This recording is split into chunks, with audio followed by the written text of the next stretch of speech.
the importance of the gospel of Christ. சிலுவை நற்செய்தியின் முக்கியத்துவம் அப்படிங்கிறத நம்ம கேட்டு வரோம்.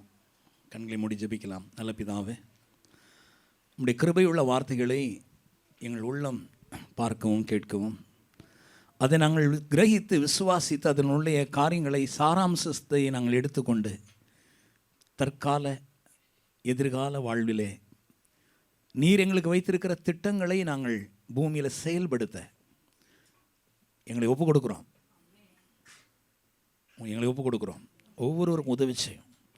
இந்த வார்த்தை அவர்களை சென்றடைகிறது என்பதை விசுவாசிக்கிறேன். பரிசுத்த ஆவியானவர்களை புல்லுள்ள இடங்களில் மேய்க்கிறேன் என்பதை விசுவாசிக்கிறேன். வாரும் இயேசுவே, உம்முடைய வார்த்தைகளை பேச என் உதடுகளை, என் வாயை, என் சிந்தையை, என்னுடைய பேச்சை ஆசீர்வதிப்பதற்காக ஸ்தோத்திரம். கேட்கிற ஒவ்வொரு உள்ளங்களையும் ஆசீர்வதிக்கிறதற்காக ஸ்தோத்திரம். இயேசுவின் நாமத்தில் பிதாவே, ஆமென். ஓகே, இதில் சிலுவை நற்செய்தியின் முக்கியத்துவம் அப்படிங்கிறதுல நம்ம நிறைய சத்தியங்களை நம்ம கேட்டுக்கிட்டே வர்றோம். கேட்டதை மறுபரிசீலனை செய்கிறோம். புதுசாக புரியுது. அதன் மூலமாக சில நன்மைகள் நம்மளுக்கு கிடைக்குது. கிறிஸ்துவுக்குள் ஞான ஸ்நானம் பெற்றோம் அப்படின்னு ஒரு 5வது தலைப்பை நம்ம கேட்டோம். அதுக்கு முன்னாடி ஒரு 4 தலைப்பை கேட்டோம். சிலுவை மரணத்தின் மூலமாக நம்ம நிகழ்ந்த காரியம் என்னென்னா, இயேசு கிறிஸ்துவனுடைய சிலுவை மரணத்தினால், அவருடைய உயிர்த்தெழுதினால நடந்த காரியம் கிறிஸ்துவுக்குள்ளாக ஒரு ஞான ஸ்நானம். ஸ்நானங்கள் அப்படின்னு பார்த்து ஒரு 5 ஸ்நானங்களை நம்ம லிஸ்ட் பண்ணோம். 1, இயேசு கிறிஸ்து அவர் ஊழியத்தில் இறங்க முன்பாக அவருடைய காலத்தில் புதிய ஏற்பாட்டில் பார்க்குறோம் தண்ணீர் முழுக்கு ஞானஸ்நானம். அந்த மனம் திரும்புதலுக்கு ஏற்ற ஞானஸ்நானம். 2வது ஒரு ஞானஸ்நானத்தை பார்க்குறோம். அது தண்ணீர் முழுக்கு ஞானஸ்நானம் தான். அது இயேசு கிறிஸ்துவை விசுவாசித்து எடுக்கிற விசுவாச ஞானஸ்நானம் அப்படிங்கிறது பார்க்குறோம். அப்போ புதிய ஏற்பாட்டில் இந்த 2 ஞானஸ்நானத்தையும் சில பேர் மிஸ் அண்டர்ஸ்டாண்ட் பண்ணி பழைய ஞானஸ்நானத்தை புதிய அந்த விசுவாச ஞானஸ்நானம் நினச்சிக்கிட்டு அந்த ஞானஸ்நானத்தை கொடுத்து புரியாமல் நடந்துக்கிட்டு இருக்கிறதையும் நம்ம இந்த உலகத்தில் சபைகளில் பார்க்குறோம், ஊழியங்களில் பார்க்குறோம். அதனால் அவங்க பாவங்களை அறிக்கையிட்டு அந்த ஞானஸ்நானத்தை யோவான் ஸ்நானம் கொடுத்தது போலவே இவங்க கொடுக்குறத செய்கிறத நம்ம பார்க்குறோம். எவ்வளவுதான் ஆட்கள் ஜனங்கள் நிறைய இருந்தாலும் அது மாத்திரம் வேதாகம வார்த்தைக்கு அவங்க சரியாக செய்கிறாங்க அப்படின்லாம் சொல்ல முடியாது. அதனால் இந்த விஷயங்களில் ரொம்ப தெளிவுமாக நம்ம உங்களுக்கு சொல்லிக் கொடுக்குறோம். அது நீங்கள் புரிஞ்சிருப்பீங்க. புரிஞ்சவங்களுக்கு அதில் ஒரு சரியான ஒரு இடம் அப்படின்னு நினைக்க தோணும். அதான் நீங்கள் கேட்குறீங்க. அப்போ இது 2வது வகையான விசுவாசம் தண்ணீர் முழுக்கு ஞானஸ்நானம், விசுவாச ஞானஸ்நானம். அது இயேசுவை விசுவாசிக்கிறவர்களுக்கு அருளப்படுகிறது அப்படிங்கிறத புதிய ஏற்பாடு நம்ம பார்க்குறோம். தண்ணீர் முழுக்கு ஞானஸ்நானம். இப்போ நம்முடைய பிரசங்கம் தண்ணீர் முழுக்கு ஞானஸ்நானத்தை வல்ல. அதே போல் ரட்சிக்கப்பட்ட ஒவ்வொருவரும் பரிசுத்த ஆவியினர் நிரம்ப வேண்டியது அவசியம். அவங்க பரிசுத்த ஆவியினால் மூழ்க வேண்டும். அதை பரிசுத்த ஆவியானுடைய ஞானஸ்நானம் என்று வேதம் குறிப்பிடுகிறது. அவன் ஒவ்வொருவரும் அந்நிய பாஷை பேசி எப்பொழுதுமே ஆவியானவருக்குள்ளே மூழ்கி இருக்கணும் அப்படின்னு கர்த்தர் விரும்புகிறார். அவன் எப்பொழுதுமே ஆண்டவருக்குள்ளே நிறைந்து கொண்டே இருக்கணும். அது உங்களை சிறப்பான ஒரு நபராக உங்களை மாற்றுகிறது. சிறப்பான ஒரு வாழ்க்கையை உங்களுக்கு தரத்தை ஆக்குகிறது. இதனுடைய திட்டமெல்லாம் எளிதாக உங்களுக்கு வந்தடைகிறது. அப்போ பரிசுத்த ஆவியினுள்ளே மூழ்குகிற ஒரு ஞானஸ்நானம் வேதத்தில் சொல்லப்பட்டிருக்கு. 3வது ஞானஸ்நானம். ஆனால் நமக்கு தண்ணீர் முழுக்க ஞானஸ்நானம் அவசியம் ஒன்று, இன்னொன்று பரிசுத்த ஆவியினுடைய ஞானஸ்நானம் அவசியம். 2ஐயும் நிறைய பேர் பெற்றிருக்கிறீங்க. பெற்றுக்கொள்ளாதான் கண்டிப்பாக அதுக்கு ஒரு நாள் கூட வேஸ்ட் பண்ணக்கூடாது. அதை உடனடியாக பெற்றுக்கொள்வதற்கு நீங்கள் தீவிரிக்க வேண்டும். அதை நீங்கள் தான் விசுவாசித்து நீங்கள் தான் சொல்லணும், நான் ஆவியானவரை பெற்றுக்கொள்ள நினைக்கிறேன், ஆவியானவரை மூழ்க நினைக்கிறேன். அல்லது தண்ணீர் முழுக்க ஞானஸ்நானம் எடுக்காதவங்க தண்ணீர் முழுக்க ஞானஸ்நானம் கண்டிப்பாக எனக்கு பெற்றுக்கொள்ள வேண்டும் என்று நீங்கள் சொல்ல வேண்டும். அது ரொம்ப முக்கியமானது. இல்லை யாரோ உங்களை நோட்டீஸ் பண்ணி நீங்கள் இன்னும் எடுக்கிறீங்களா அப்படின்னு கேட்பாங்க. அதுக்கு பிறகு நான் அப்படி சொல்லுவேன். அப்படி கூட்டமே வைக்கலைங்க, அதனால் என்றைக்கு வாய்ப்பு வருதோ அதை செய்வேன். இப்படிலாம் இருக்கக்கூடாது. நம்ம தான் செய்யணும். ரட்சிப்பானாலும் தேவனுடைய காரியங்கள் எதுவாக உங்களுடைய பர்சனல் லைஃப்பில் எதுவாக இருந்தாலும் உடனடியாய் செய்ய வேண்டும். அது நல்ல விஷயம். சரி, இப்போ நம்ம இந்த 3 ஞானஸ்நானங்களை பார்க்குறோம். தண்ணீர் முழுக்கு ஞானஸ்நானம் 2, அடுத்தால பரிசுத்த ஆவியினுடைய ஞானஸ்நானம் 3. 4வது ஞானஸ்நானம் கிறிஸ்துவோடு கூட 2000 வருஷத்துக்கு முன்னால் சிலுவையில் நாம் அவருடைய பழைய அந்த கிறிஸ்துவுக்குள் அல்லது கிறிஸ்து மரித்து உயிரோடு எழும்ப முன்பாக மூழ்கடிக்கப்பட்டோம் என்று பார்க்கிறோம். நம்முடைய பழைய மனுஷன் அவரோடு கூட சிலுவையில் அறையப்பட்டது, அவரோடு கூட இணைக்கப்பட்டோம். இதை செய்தது தேவன் என்று அப்படிங்கிற காரியத்தை நாம் பார்த்தோம். பிறகு 5வது ஒரு காரியம், ஒருவன் இயேசுவை அவருக்குள்ள அன்றைக்கு மூழ்கடிக்கப்பட்டவன் அவரோடு கூட உயிரோடு எழுப்பப்பட்டு உன்னதத்தில் உட்கார வைக்கப்பட்டிருக்கிறாங்கிறது ஒரு மிக முக்கியமான வேதாகம உண்மை.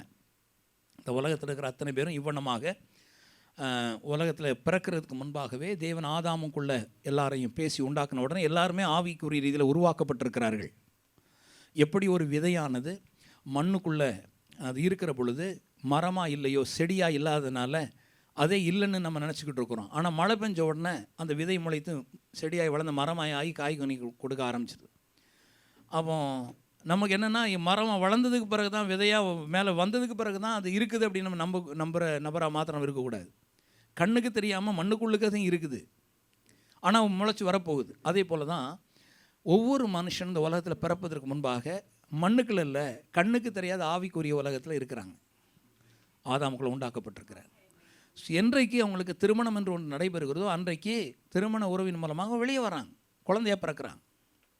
இது தேவன் நியமித்த ஒரு திட்டம். எப்படி ஒரு விதையானது மழை பெய்தோ தண்ணீர் ஊற்றின உடனே மண்ணில் இருந்து முளைச்சி மேலே வருதோ அதே போல் ஒவ்வொரு விதைகளும் ஒவ்வொரு மிருகங்களும் இப்படி தான் முதல்ல ஆதாம் ஏவாளை உண்டாக்கும் முன்பாக 5 நாள் உண்டாக்குனார அத்தனையும் அன்றைக்கே பேசி அத்தனையும் ஆவிக்குரிய உலகத்தில் உண்டாக்கிட்டார். இனி எத்தனை லட்சாதி இன்னொரு லட்சம் வருஷம் இந்த உலகம் இருந்தாலும் சரிதான், எத்தனை மரங்கள் முளைக்க போகுதோ எத்தனை செடிகள் முளைக்க போகுதோ அவ்வளவு காரியத்தையும் ஆண்டவர் ஆவிக்குரிய உலகத்தில் உண்டாக்கி அவையெல்லாம் பார்த்து நல்ல இருக்குது அப்படின்னு அவர் சொன்னார். ஆமென். நீங்கள் பார்த்தீங்கன்னா அந்த 2வது அதிகாரத்தில் தான் எல்லாமே பனியும் மழையும் பெஞ்சதுக்கு பிறகு தான் அந்த விதைகள்லாம் முளைச்சி மேலே வர்றதுக்கு ஆரம்பிக்குது. ஆனால் இதை உண்டாக்குன உடனே அவர் எல்லாத்தையும் பார்த்து நல்லா இருக்குனார். அப்போ சரீர பிரகாரம் எதுவுமே முளைக்கலை. ஆவிக்குரிய உலகம் என்பது அன்றைக்கு அந்த ஒரு நாள் பேசினார்ல அன்றைக்கே அது ஏற்பட்டுட்டு அதுக்கு பிறகு மறுபடியும் அது முளைச்சி வந்துக்கிட்டு இருக்கு. ரைட்டு தான், சரீர பிரகாரமாக நீங்கள் பார்க்கும்போது அப்படி தெரியுது. ஆனால் ஆவிக்குரிய உலகத்தில் அத்தனை மரங்களும் அத்தனை விதைகளும் குட்டி போட்டு எத்தனை காலங்கள் ஒரு லட்சக்கணக்கான வருஷம் இருந்தாலும் எப்படி இருக்குமோ அத்தனையும் அன்றே அவருடைய வார்த்தையில் உண்டாக்கப்பட்டது. சொல்லுவோமா ஆமென். இந்த ஆவிக்குரிய விதிகளை நல்லா புரிஞ்சிருக்கணும். இதே போல தான் மனிதனும் ஆதாமுக்குள்ளே மனிதனை ஆண்டவர் உண்டாக்குன உடனே ஆதாம் மாத்திரம் ஏவாளை மாத்திரம் உண்டாக்கல, அவருக்குள்ளே நம்மையும் உண்டாக்கிட்டார். அன்றைக்கு நம்ம உண்டாக்கப்பட்டிருக்கிறோம். அதனால தான் ஆதாம் என்கிற அந்த பெரிய விதை முதல் விதை பாவம் செஞ்ச உடனே அதுக்குலேருந்து வரக்கூடிய விதை எல்லாமே பாவமாயிட்டு. அதனால தான் விதையில் மாற்றத்தை உண்டு பண்ணும்படியாக அறிக்கை செய்து தப்பிக்க முடியாது யாரும். பாவ அறிக்கை செய்து ஒரு ஆள் தேவனை போல வாழ்க்கையை பெற்றுக்கொள்ள முடியாது. பாவ அறிக்கை செய்கிறதுனால பாவ மன்னிப்பு உண்டாகும், ஆனால் பாவம் கழுவுப்படுதல் உண்டாகாது, மீட்பு உண்டாகாது. மீட்பு என்பது பாவ மன்னிப்போட பெரிய வார்த்தை. ரிடம்ஷன் என்கிறது ஃபர்கிவ்னஸோட பெரிய வார்த்தை. அந்த மீட்பை தான் கல்வாரில் இயேசு மீட்பராய் பூமியில் பிறந்து சிலுவை மரணத்தின் மூலமாக மனிதனை ஒட்டு மொத்த உண்டாக்கப்பட்ட படைக்கப்பட்ட அத்தனை மனுக்குலத்தையும் ஆவிக்குரிய உலகத்தில் தேவன் அவர்களை இயேசு கிறிஸ்து மேலே அவருடைய சுமத்தி இயேசுவை பாவமாக்கினார் அப்படிங்கிறத வேதம் சொல்லுகிறது. நம்முடைய அக்கிரமங்கள் நம்முடைய எல்லாவற்றையும் இயேசு கிறிஸ்து மேலே பிதாவாய் தேவன் ஆவிக்குரிய உலகத்தில் அவர் மேலே டிரான்ஸ்ஃபர் பண்ணார். அவர் நமக்குள்ளே இருந்த எல்லாத்தையும் நம்மையும் தூக்கி அவர் மேலே போட்டு ஆவிக்குரிய உலகத்தில் சரீரப்பிரகாரமாக இல்லை. இயேசு கிறிஸ்து சரீரப்பிரகாரமாக 80 கிலோ 90 கிலோ 100 கிலோ இருக்கிற 60 கிலோ 20 கிலோ இருக்கிற நம்ம ஒவ்வொருவரையும் அவர் சரீரப்பிரகாரமாக சுமக்கலை, ஆவிக்குரிய ரீதியில் அவர் சுமந்தார் என்கிறத நிருபங்களில் நாம் பார்க்குறோம். இந்த வெளிப்பாடு பரிசுத்த ஆவியானவர் பவுலுக்கு கொடுத்தார். அதனால தான் அளவற்ற ஒரு பெரிய மாபெரும் வெளிப்பாடுகள் நிறைந்த ஒரு நபராய் பரிசுத்த ஆவியானவர் பவுலை பயன்படுத்தி இந்த வெளிப்பாடுகள் நிறைந்த ஒரு சபையாக நாம் இருக்கணும் அப்படின்ட்டு அவர் சொல்கிறார். இந்த வெளிப்பாடுகளை நம்முடைய ஆவி கேட்கும்போது ஆவிக்கு புரியுது, ஆனால் மனசுக்கு அல்லது எண்ணத்துக்கு அறிவுக்கு சிலருக்கு புலப்படுறதில்ல, தட்டுப்படாது. அதனால தான் உலகத்தார் இந்த அறிவை மாத்திரம் பயன்படுத்தி புரிய நினைக்கும் போது அது அவங்களுக்கு புரிகிறது இல்லை, அது அவங்களுக்கு பைத்தியமாக இருக்கிறது அப்படி வேதம் சொல்லுகிறது. ஆமேன், சொல்லுவோம் ஆமேன். அப்போ புரியாத ஆள் உலகத்தான், புரிகிற ஆள் ஆவிக்குரியவங்க. நமக்குள்ளே கூட உலகத்தான் போல உள்ள வாழ்க்கையை வாழ்கிறவங்களுக்கு அது புரியாது, ஆனால் ஆவிக்குரியவங்களுக்கு அது புரிய ஆரம்பிக்கும். ஆமாம் இது வசனம் சொல்லுதா, எஸ் நான் ஆவிக்குரியவன், நான் ஆவி, எனக்கு ஒரு சரீரம் இருக்கிறது, எனக்கு ஒரு ஆத்மா இருக்கிறது, நான் சரீரத்தில் வாழ்கிறேன். அன்றைக்கே நான் உண்டாக்கப்பட்டிருக்கேன் பைபிள் சொல்லுது. ஆமாம், அதான் உண்மைதான். எங்கள் அம்மா பெற்றெடுத்ததுனால எங்கள் அம்மா தான் எனக்கு தெய்வமாகவும், எங்கள் அம்மா தான் எல்லாத்துக்கும் எல்லாமே ஆக முடியாது. எங்கள் அப்பா என்னை பெற்றெடுத்ததுனால எங்கள் அப்பா தான் எனக்கு எல்லாமே, சரீரப்பிரகாரம் அப்பா தான் எனக்கு எல்லாம் ஆக முடியாது. எங்கள் அப்பா அம்மானால பூமியில் நான் பிறக்கலை, தேவனால் பிறந்திருக்கிறேன், தேவனால் படைக்கப்பட்டிருக்கிறேன். இதுதான் ரியல் ஹிஸ்ட்ரி. பிப்ளிக்கல் மாத்திரம் இல்லை, ட்ரூ ஹிஸ்ட்ரி. இதுதான் உண்மையான வரலாறு. ஆமென், ஹல்லேலூயா. ஒவ்வொரு மனுஷனுக்கும் அந்த உலகத்தில் இருக்கிறவங்களுக்கு ஏன் ஒரு ஏக்கம், கடவுளை தேடுகிற ஒரு ஏக்கம் இருக்கிறது? கடவுள் ஒருத்தர் இருக்கிறார், அவர் எப்படியாவது தேடி கண்டுபிடிக்கணும் தாகம் ஏற்படுகிறது. ஏன்னா அவரால் உண்டாக்கப்பட்டிருக்கிறான், அவரை இழந்து இவன் வாழ்கிறான், அதனால அவனுக்குள்ள ஒரு தாகம் ஏக்கம் இருக்கிறது. கடவுள் இப்படி இருப்பார் என்று ஒன்றை படைத்து பார்க்கிறான், ஒன்றை செய்து பார்க்கிறான், சித்திரம் தீட்டி பார்க்கிறான், ஒன்றை உருவாக்கி பார்க்கிறான். தான் செய்ததை பின்பற்றிய உடனே ஒரு மதமாயாக்கி பார்க்கிறான். ஆனால் கர்த்தர் அப்படியெல்லாம் ஒரு மனுஷனுக்கு தாகம் ஏக்கையாக இருக்கிறது. உண்மையான ஒரு தேவன் வானத்தின் பூமியை படைத்தவர், மனிதனை படைத்திருக்கிறார். அவன் மனிதனை விட்டு பிரிந்திருக்கிறதுனால அவனுக்கு ஒரு ரிட்டர்ன், அவர் கூட போகணும் அப்படிங்கிற ஒரு ஏக்கம் அவனுக்குள்ள இருக்குது. அதனால கடவுளை குறித்தான ஒரு தேடுதல் அவங்களுக்கு இருக்குது. இப்பிரபஞ்சத்தின் தேவனானவன் தற்சமயம் ஆதாமை தோற்கடித்து இந்த பூமியில் ராஜாவாய் வாழ்கிற அந்த பிரபஞ்சத்தின் தேவனானவன் இப்படிப்பட்ட தேவனுடைய வெளிப்பாடுகளை அவர்கள் காணாதபடி பிரபஞ்சத்தின் தேவனான அவருடைய மனக்கண்களை குருடாக்கினான் என்று வேதம் சொல்லுகிறது. 2 விதமான குருடு, ஒன்று ஆவிக்குரிய குருடு, இன்னொன்று சரீர குருடு. சரீர குருடு இருந்தாலும் காது கேட்கும், ஆவிக்குரிய காதுகள் கேட்கும் பாருங்க.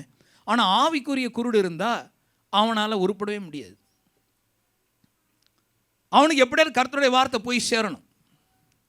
உண்மையில் சபையில் இருக்கிறவங்களுக்கு, விசுவாசிகளாக இருக்கிறவங்களுக்கு ஆவிக்குரிய குருடு இருக்கக்கூடாது. சொல்கிற வார்த்தைகள்லாம் கேட்பதற்கு, பார்ப்பதற்கு, உற்று நோக்குகிற ஒரு ஏக்கம், ஒரு தாகம், ஒரு பசியோட நம்ம அதை பார்க்க நம்ம அறிஞ்சிருக்கிறோம். அதான் நல்லது இல்லையா? சில தப்பு பண்ணிக்கிட்டு இருப்பாங்க. பாஸ்டருங்கிற இதில் சொல்கிறேன். அவங்க இதை கேட்டால் அந்த தப்பை நான் விட வேண்டியது இருக்கும், அப்படி வர்ற மாதிரி வந்துட்டு போகிற மாதிரி போயிடணும் அப்படிங்கிற மாதிரி சில பேர் கூட்டத்தோடு கூட கள்ளங்க மாதிரி இந்த திருவிழாவுக்கு போகிற நேரத்தில் தான் தங்கம் செயின் பறிக்கிறவனும் திருவிழாவுக்கு போவாங்க. அவங்களும் நல்ல செலவு எடுத்திருப்பாங்க, அவங்களும் நல்ல செலவு எடுத்துருப்பாங்க, நல்ல பேண்ட் சட்டை போட்டிருப்பான். அவன் தான் பறிக்கிறவன், அவனும் திருவிழாவுக்கு போகிறது போல் கூட்டத்தோடு கூட போகிறதுனால எல்லாரும் நல்ல சொல்ல முடியாது. அது நம்மளுடைய பிரசங்கம் எல்லாருக்கும் போகுது. நீங்கள் சர்ச்சுக்கு வர்றீங்க அப்படின்னா ஒருவர் கூட தப்பக்கூடாது, சோடை போகக்கூடாது. நான் நினைக்கிறேன் ஒருத்தர் கூட சோடை போகக்கூடாது. எல்லாருமே இந்த வெளிச்சத்துக்குள்ள வந்துடணும், வெளிச்சம் அவங்களை காப்பாற்றணும். ஆமென். சரி, அப்போ நம்ம கவனித்தோம், இந்த 4வது கிறிஸ்துவுக்குள்ளே நம்ம மூழ்கடிக்கப்பட்டோம், நம்முடைய ஆவி அவருக்குள்ளே மூழ்கடிக்கப்பட்டது, அதனால தான் அவர் பாவமானார். பிறகு இதெல்லாம் நடந்து முடிஞ்சு இயேசு உயிரோட அவர் எழுப்பும்போது நம்மளையும் உயிரோடு எழுப்பிட்டார் அப்படின்னு பார்க்குறோம். ஆனால் இதில் இன்னொரு சம்பவம் என்ன அப்படின்னா, நம்ம எப்பொழுது இயேசு கிறிஸ்து சொந்த ரட்சகராக ஏற்றுக்கொண்டு அறிக்கை பண்ணுகிறோமோ அந்த நேரத்தில் இன்னொரு காரியம் ஆவிக்குரிய உலகத்தில் ஏற்கனவே தேவன் செய்த புது சிருஷ்டியாய் கிறிஸ்துக்குள்ளே உண்டாக்கி அவரோடு கூட எழுப்பப்பட்டு உன்னதத்தில் வைக்கப்பட்டிருக்கிற ஒரு ஆவிக்குரிய நிகழ்வு ஏற்கனவே நிகழ்ந்திருக்கு பாருங்கள். அந்த நிகழ்வு கூட இன்னொரு சம்பவம் ஒன்று நிகழ்கிறது. அது என்ன நிகழ்வுதுன்னா, ஏற்கனவே செய்ததை ஆவிக்குரிய இன்னொரு நிகழ்வாக நான் அதை பார்க்குறேன், 2ஆக பிரித்து பார்க்குறேன். அதில் நம்ம அறிக்கை பண்ணும்போது என்ன நடக்கு, ஒரு பாவியானவன் இயேசுவை ஆண்டவர் என்று ஏற்றுக்கொள்ளுகிற பொழுது, அதாவது உயிரோடு பிறந்து ஒரு பாவின்னு நினைக்கிறான், உணரும்போது இயேசு தான் என் பாவத்தை நீக்கி இருக்கிறாரு அப்படின்னு செய்தியை பிரசங்கத்தை கேட்ட உடனே இவன் ரட்சிக்கப்பட வேண்டும் என்று இயேசுவை ஆண்டவர் என்று அறிக்கையிட வேண்டும். இயேசுவை ஆண்டவர் என்று அறிக்கையிடுகிற பொழுது என்ன நிகழ்கிறது என்றால், ஆவிக்குரிய உலகத்தில் ஆவியானவர் என்ன பண்ணுறார், இவனுடைய ஆவி கிறிஸ்துவோடு இணைக்கிறார், அல்லது ஏற்கனவே ஆவிக்குரிய உலகத்தில் இணைஞ்சிருக்கிறான். அதில் ஒரு மூழ்குதலை அவர் ஏற்படுத்தியிருக்கிறத இந்த இடத்துல நான் பார்க்குறோம். எப்படின்னா, ஆவிக்குரிய இன்னொரு மூழ்குதல், கிறிஸ்துக்குள்ளே ஒரு மூழ்குதல் நடைபெறுகிறது. அதில் என்ன நினைக்கிறான்னா, கிறிஸ்துவோடு கூட இணைக்கப்படுறான். இந்த வேலையை ஆவியானவர் செய்கிறார் என்பதை வேதம் சொல்லுகிறது. ஆமென், அல்லேலூயா. இது ஒரு மூழ்குதல். அப்போ ஞான ஸ்நானம் என்று சொல்லப்பட்ட உடனே பைபிளில் படிக்கும்போது இப்படிப்பட்ட ஒரு கண்ணாடியை போட்டு படிக்கக்கூடாது.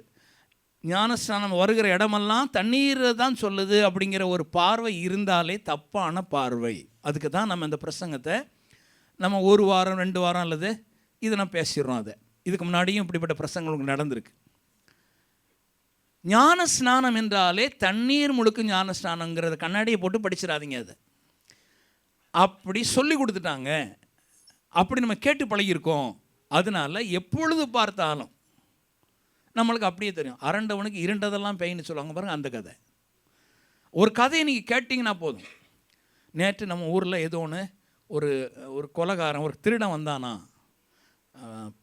சின்ன பிள்ளைகளை பிடிச்சிட்டு போகிறோம் வந்தானா. அதனால் யாராவது உங்களுக்கு அப்படி தெரிஞ்சுன்னா அவனை விட்டுறாதீங்க, அவனை விரட்டி அடிக்கணும் அப்படின்ட்டு ஊரில் கூட்டம் போட்டு சொல்லிட்டாங்கன்னு வைங்களேன். இப்போ தமிழ்நாட்டில் நிறைய நிகழுது. அதனால் ஆஃப்டர் இந்த பீகார், யூபி இங்கே இருக்கிற வடநாட்டு தொழிலாளிகள் அங்கே போய்ட்டு ஏதாவது வேலை செஞ்சுட்டு ரிட்டர்ன் வீட்டுக்கு போகும்போது அவங்களுக்கு தமிழ் பாஷை வேறு தெரியாது பாருங்கள். நம்மளுக்கு இங்கே பாம்பேயில் வந்து உங்களுக்கு நிறைய ஹிந்தி பாஷை தெரியாத போல் அவங்களுக்கு இங்கேருந்து அங்கே வந்தோன்னா அவங்களுக்கு தமிழ் பாஷை தெரியல நிறைய பேருக்கு. அப்போ அவங்க வந்து கேட்டோன்னே எங்கே வந்துட்டு போகிறோன்னா அவன் ஏதாவது ஒரு பல்லு சொல்ல இவன் பிள்ளை தான் பிடிக்க வந்திருக்கான்னு நினச்சிட்டு தொல்லியை கலத்திடுறது ஊருக்காரங்க பிடிச்சி. யாருக்கும் இவன் பேசுறது புரியாது, அவங்க பேச புரியாது. அவன் அண்ணா விடனாலும் கேட்குறதே கிடையாது. நீ களவாண்டுட்டு அண்ணா விட என் பிள்ளைகள் பிடிச்சி கொல்றதுக்கு தான் வந்திருக்கான்ட்டு கொன்று போட்டுருந்தாங்க. அப்புறம் போலீஸ்காரன் வந்து பிறகு காப்பாற்றுறதை நம்ம பார்க்குறோம். அவன் புரிதல் இல்லை பாருங்கள். அப்போ ஒருத்தன் வந்தாலே அவனை திருடன்னே பார்க்குறது. யாராவது ஒரு ஆள் வித்தியாசமாக வந்துட்டாங்க, அவங்களுக்கு பாச தெரியலையா, வடநாட்டுக்காரன் பிள்ளை பிடிக்க வந்திருக்கிறான், ரைட், அவங்க வந்தது உண்மை தான். ஆனால் எல்லா ஆட்களையும் அப்படி பார்க்கக்கூடாது பாருங்கள். அதே போல் தான் பைபிளில் எல்லா ஞானஸ்நானத்தையும் தண்ணீர் முழுக்க ஞானஸ்நானம் பார்க்கக்கூடாது. இன்னும் அப்படி படிக்கலாமா? ரைட்டா? Price the Lord. ஆனால் நிறைய பேர் இருக்காங்க, அவன் தான் கள்ளன் அப்படின்னு சொல்கிறது, அவன் பிள்ளை பிடிக்க தான் வந்திருக்கிறான்னு சொல்கிறது போல் இந்த ஞானஸ்நானம் தண்ணீர் முழுக்க ஞானத்தை தான் சொல்லுது அப்படின்னு சொல்கிறவங்க இருக்கிறாங்க. அப்போ நம்ம தெளிவாக பார்க்கணும். ஆமென், ஹல்லேலூயா. அவங்கள கொஞ்சம் டெஸ்ட் பண்ணி ஆராய்ஞ்சு பார்த்து இது தண்ணீர் முழுக்க ஞானஸ்நானம் சொல்லியிருக்கா இல்லை இது வேறு ஞானஸ்நானம் சொல்லியிருக்கா. ஏன் ஞானஸ்நானம்னு சொல்லியிருக்கு? நான் சொல்கிறேன், ஞானம்னா என்ன? ஞானம்னா ஞானம். தண்ணீர் ஸ்நானம்னா போட்டிருக்கு இல்லை. ஞானஸ்நானம்னா ஸ்நானம்னா ஞானத்தினுடைய ஸ்நானம், ஞானத்தில் முழுகுதல். போங்க, இதான் அப்படி ஸ்ட்ரைட்டான அர்த்தம். அப்போ ஏன் நீங்கள் தண்ணீர் முழுக்குன்னு போட்டால் தண்ணீர் முழுக்கெல்லாம் போட்டிருக்கணும்? அப்போ எல்லாமே சரி, தண்ணீர் முழுக்கும் ஞானஸ்நானம் தானே போட்டிருக்காமா, அப்படி இருக்கும் போட்டிருக்கு. ஆவிக்கு பரிசுத்தான ஞானஸ்நானத்துக்கும் ஞானஸ்நானம் தான் போட்டிருக்கு. அப்போ ஞானஸ்நானம் எல்லாம் பரிசுத்தானுடைய தண்ணீர் முழுக்க ஞானஸ்நானம் அப்படியே படிப்போம் இல்லை. அப்போ ஒவ்வொரு ஞானஸ்நானத்துடைய அர்த்தம் என்ன என்று சந்தர்ப்பத்தை பயன்படுத்தி, எந்த சூழ்நிலையை பயன்படுத்தி, எதை பேசுகிறார் என்பதை பயன்படுத்தி அதில் புரிந்து கொண்டு அதன்படி செயல்பட வேண்டும். ஆமென்ல, சரியா? ரைட், பிரைஸ் தி லார்ட், ஆமென். ஏன் அது புரியணும் அப்படின்னா அது உங்களை இன்னொரு லெவலுக்குள்ள உங்களை கொண்டு போகுது. உங்களுடைய மனப்பாங்கை மாற்றுகிறது, உங்களுடைய விசுவாசத்தை மாற்று, உங்களுடைய விசுவாச தரத்தை மாற்றுகிறது. நீ எதை நம்புகிறீர்கள் என்கிறத பொறுத்து தான் உங்களுடைய வாழ்க்கை அமைய போகுது. எதை விசுவாசிக்கிறீர்கள், அதனால தான் உங்களுடைய பேச்சு, உங்களுடைய விசுவாசம், எதை நீங்கள் சித்திரமாய் பார்க்க போகிறீர்கள், எப்படி குணமாக்கப்பட்டவர்களாய் உங்களை பார்க்கிறீர்களோ, எப்படி நீங்களை நீதிமான்களாய் பார்க்கிறீர்களோ, நீங்கள் இதே பார்வையை நீங்கள் பெருக்க ஆரம்பிச்சிருவீங்க. ஏன்னா இயேசு உங்கள் மூலமாக பார்க்க விரும்புகிறார். உங்களை உங்கள் மூலமாய் பார்க்க விரும்புகிறார். நீங்கள் இயேசு பார்ப்பது போலவே நம்மை பார்ப்பது தான். இயேசு சூழ்நிலை எப்படி பார்க்க சொல்கிறாரோ அப்படி நம்ம பார்க்கணும். இயேசுவின் பார்வை வரும்படியாக நமக்கு கண்ணில் ஒரு வெளிப்பாடு வர வேண்டியதாக இருக்கிறது. ஆவிக்குரிய கண்களில், சரீர கண்களை சொல்ல, ஆவிக்குரிய கண்களில் ஒரு வெளிப்பாடு வர வேண்டியதாக இருக்கிறது, ஒரு வெளிச்சம் வர வேண்டியதாக இருக்கிறது. என் வசனத்தின் பிரசித்தம் வெளிச்சம் தந்து, வேதம் சொல்கிறது. எங்கே வெளிச்சம் வருது? ஆவியில், ஆவிக்குரிய கண்ணுக்கு. அப்போ ஏன் கண்ணாடி போடுறாங்க? சாதாரணமாக பூமியில் கண்ணாடி போடுறவங்க, கண் பார்வை குறைவுள்ளவங்க கண்ணாடி போடுறாங்க. கண்ணாடி போடணும், அது வெளிச்சத்தை அதிகரித்து கொடுக்கு. ஆனால் இங்கே ஆவிக்குரிய வாழ்க்கையில் ஆவி மனிதனுக்கு கண்டிப்பாக வெளிச்சம், என் வசனத்தின் பிரசித்தம். அப்போ வசனத்திற்குள் இருக்கிற மறைந்திருக்கிற காரியங்களை அவர் வெளிப்படுத்தி அதில் ஒரு வெளிச்சத்தை ஏற்படுத்தும் போது அவங்களுக்கு வெளிச்சம் தந்து உங்களை உணர்வுள்ளவர்களாய் மாற்றுகிறது. ஒரு விஷயங்களில் புரிதல் குறைவுள்ளவர்களுக்கு, பேதைகளை உணர்வுள்ளவர்களாய் மாற்றும். அப்போ ஆவிக்குரிய உணர்வு உள்ளவர்களாய் அதை மாற்றுகிறது. ஆவிக்குரிய உணர்வு உடனடியாக வர ஆரம்பிக்குது. ரைட்டா? ரைட்டு. இயேசு பிறந்தது உண்மைதான் விசுவாசிக்கிறவங்க, இயேசு நமக்காய் மரித்தது உண்மைதான் விசுவாசிக்கிறவங்க. அன்றைக்கு இயேசுவில் சிலுவையில் தொங்கும்போது தனியாக ஒரு தொங்கலை, நானும் கூட தொங்கினேன். அவர் தனியாக அடக்கம் பண்ணப்பட, நானும் அடக்கம் பண்ணப்பட்டேன். அவர் தனியாக உயிரோடு எழுப்ப, நானும் அவரோடு கூட உயிர் எழுப்பப்பட்டேன். என்னங்க, சத்தமாக கொஞ்சம் விசுவாசி சொல்லுங்க. ஆமென். இது ஏன் அந்த இதெல்லாம் வருதுன்னா அந்த நம்பிக்கையை பொறுத்து, அந்த விசுவாசத்தை பொறுத்து அந்த அறிக்கை வருது நமக்கு. ஆமென்னு சொல்கிறது. எவ்வளோ நேரம் நீங்கள் ஆமென் அதை விசுவாசிக்கிறீங்களோ அது உண்மையில் உங்களையே 2:30 கலந்து இருக்கிறதோ. சில பேருக்கு காலையில் 5 மணிக்குனாலே முழிப்பு தட்டிடும், 5 மணிக்கு எழுந்து பழகினவனுக்கு. சிலவங்களுக்கு 8 மணி ஆனாலும் தான் முழிப்பு வரும். ஏன்னா அவங்களுக்கு 8 மணிக்கு எழும்பி தான் பழக்கம். சில இது அனுபவம் பாருங்கள். அது எப்படி வருதுங்க? பழக்கத்தின் மூலமாக வருது.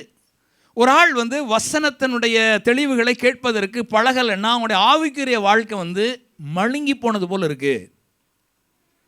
அதனால தான் இதுலையும் சும்மா வந்துருமாங்க. காலைல 5 மணிக்கு தானாக அவங்க எந்திரிச்சிடுறாங்களா? கிடையாது. அதையும் செய்கிறதுக்கு டெய்லி எழும்பி தூக்கத்தை நீக்கி போராடி இருக்கிறாங்க. அதுக்கு பிறகு தான் அது வழக்கமாக இருக்குது. இது ஒரு பயிற்சி, சரீரப்பிரகாரம் பயிற்சி. ஆவியிலும் இதே போல் பயிற்சி. ஒன்று புரியலையா, புரியறதுக்கு அதை ட்ரை பண்ணணும், கேட்கணும் மறுபடியும். என்ன சொல்ல வராங்க. பிறகு கொஞ்ச நாள் கழித்து அது புரிய ஆரம்பிச்சிடும்.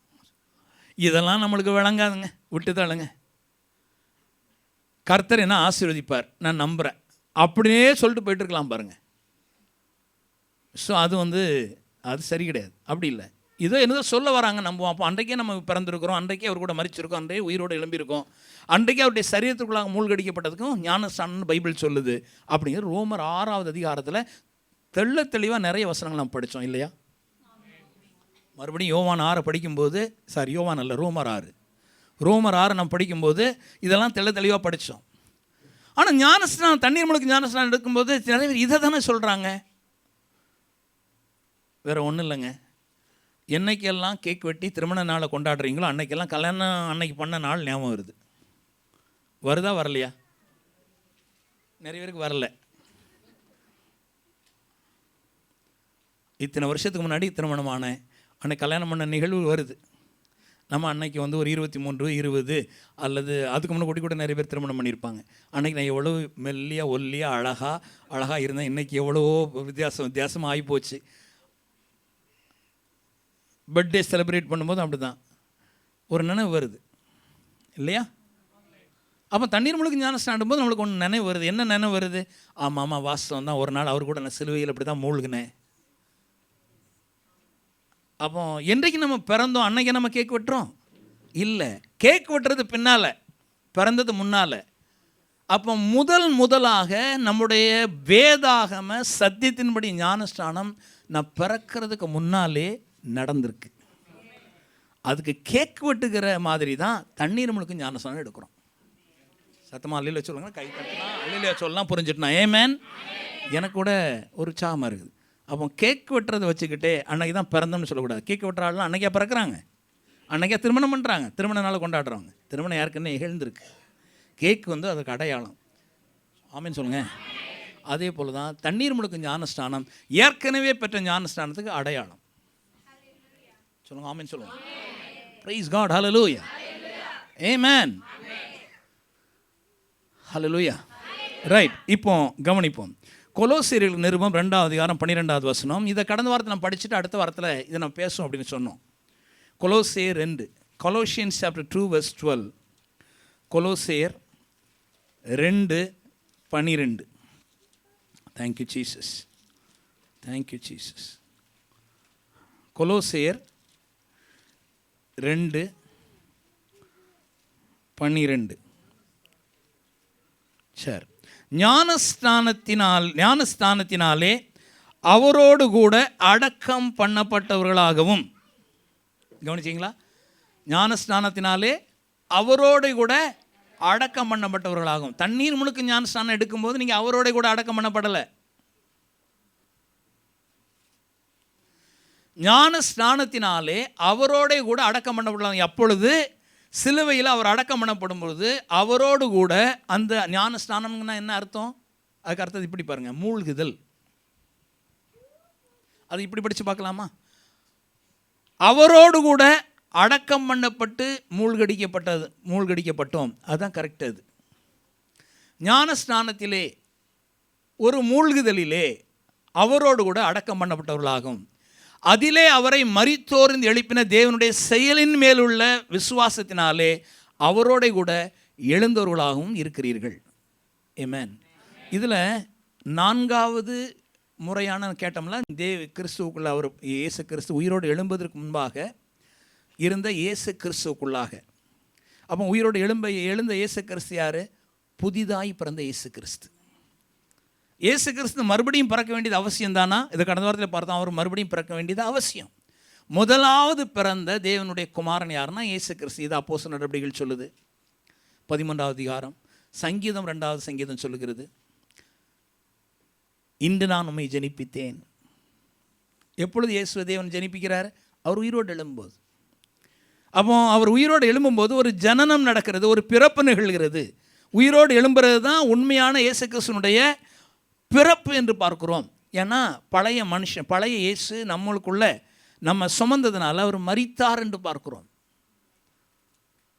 சொல்லுமா? ஆமென், ஆமென். இப்போ அதனால் இந்த வசனம் இதில் 2 ஸ்நானம் நான் பார்க்குறோம். ஒன்று, ஞான ஸ்நானத்தினாலே அல்லது கிறிஸ்துவுக்குள்ளே நாம் இயேசு கிறிஸ்து சிலுவையில் மரிக்கும் போது அவருக்குள்ளே நாம் மூழ்கிறதினாலே அவரோட கூட அடக்கம் பண்ணப்பட்டவர்களாகும். அதிலே அவரை மரித்தோர் எழுப்பின தேவனுடைய செயலின் மேலுள்ள விசுவாசத்தினால். 2வது வர்றது என்ன தெரியுமா?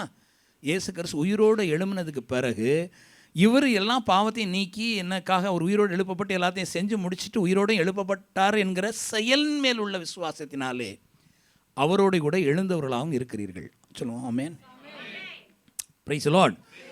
அப்போ இப்போ ஒரு 2 செயல் இதில் இருக்குது. ஒன்று அவர் சிலுவையில் மரித்ததும், 2வது சிலுவையில் அவர் உயிரோடு எழுப்பப்பட்டார். ஆனால் எழுப்பப்பட்ட காரியத்தை எப்பொழுது நாம் விசுவாசித்தோம்? வேதம் சொல்கிறது, அந்த செயலை நாம் விசுவாசத்தினாலே அவரோட கூட எழுந்துள்ளாமல் இருக்கிறீர்கள். எப்பொழுது விசுவாசிச்சேனோ அப்பொழுது ஏற்கனவே அவர் கூட நான் எழுந்திருக்கிறேன்ல, அந்த எழுப்பின அந்த செயல் மேலே நம்ம விசுவாசம் வைத்தபடினாலே நாம் எப்படி இருக்கிறோம்? அவரோடு கூட உயிரோடு எழுப்பப்பட்டவர்களாக நம்ம ஆகியிருக்கிறோம். ஆமென், ஹல்லேலூயா. ஹல்லேலூயா சொல்லலாம். Praise the Lord. Amen, praise God, hallelujah. இன்னும் கொஞ்சம் எட்ட மாட்டேக்கு பிரதர் தான் இன்னும் கொஞ்சம் வசனங்களை படிக்க போகிறோம். ஏற்கனவே கடந்த வாரத்தில் சில வசனங்களை தியானித்தோம். கொலோசியர்கள் நிருபமும் அதை சொல்லுகிறது. பரிசுத்தர் சொல்கிறார், ஞான ஸ்நானத்தில் அவரோட கூட, சொல்லுங்கள், அவரோட கூட அடக்கம் பண்ணப்பட்டேன். அது சொல்லுது, அவரோட கூட அடக்கம் பண்ணப்பட்டேன். ஆமென், ஹல்லேலூயா. தண்ணீர் முழுக்க ஞான ஸ்நானம் அவர் எதுக்கு உங்களுக்கு கூட அடக்கம் பண்ணப்படணும்? அவர் ஏற்கனவே உயிரோடு வந்து பிரதான வலது பார்சத்தில் இருக்கிறார். நீங்கள் தண்ணீர் முழுக்க ஞான ஸ்நானம் எடுக்கும்போது அவரை கூட நீங்கள் அடக்கம் பண்ணப்படுறீங்களா?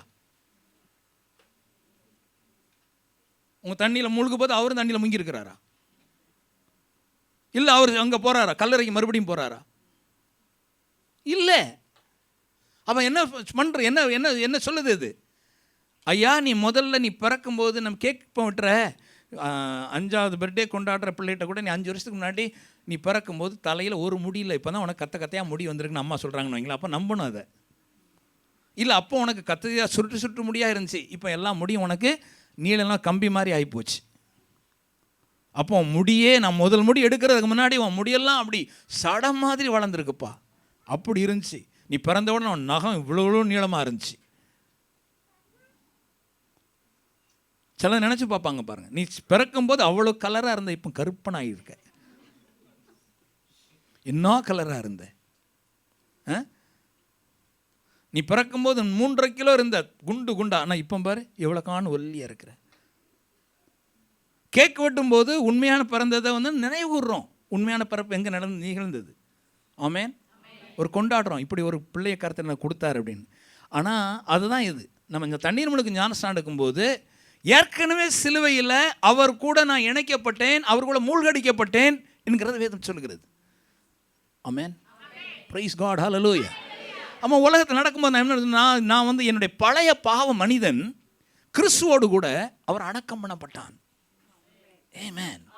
அவருக்குள்ள அவன் ஞானஸ்நானம் ஆகப்பட்டான், அவன் அடக்கம் பண்ணப்பட்டான். என்றைக்கு இயேசு கிறிஸ்து உயிரோடு எழுந்ததை நான் என்றைக்கு விசுவாசம் அறிக்கையிட்டேனோ அப்பொழுது அவரை சிலுவையிலிருந்து அவரை எழுப்பின தேவன் பேருள்ள செயல் மேலுள்ள விசுவாசத்தினாலே அவரோடு கூட எழுந்தவர்களாகவும் இருக்கு. இன்னொரு வசனத்தை படிக்கலாம் போ, கலாத்தியர் 3வது அதிகாரம். அப்போ இங்கே 2 சம்பவம் சொல்லப்பட்டிருக்குல்ல.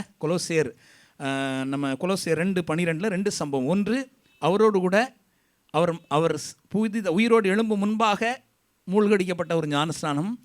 அவர் எழுப்பப்பட்ட பொழுது அவரோடு இணைக்கப்பட்ட ஒரு வாழ்க்கையை நான் வாழ்கிறதையும் 2 காரியத்தை சொல்லுகிறது. அதே போல் இன்னொரு வசனம் கலாத்தியர் 3வது அதிகாரம். கலாத்தியர் 3, கலேஷியன் சாப்டர் 3 verse 27. கலாத்தியர் 3:27. கலாத்தியர் 3:27.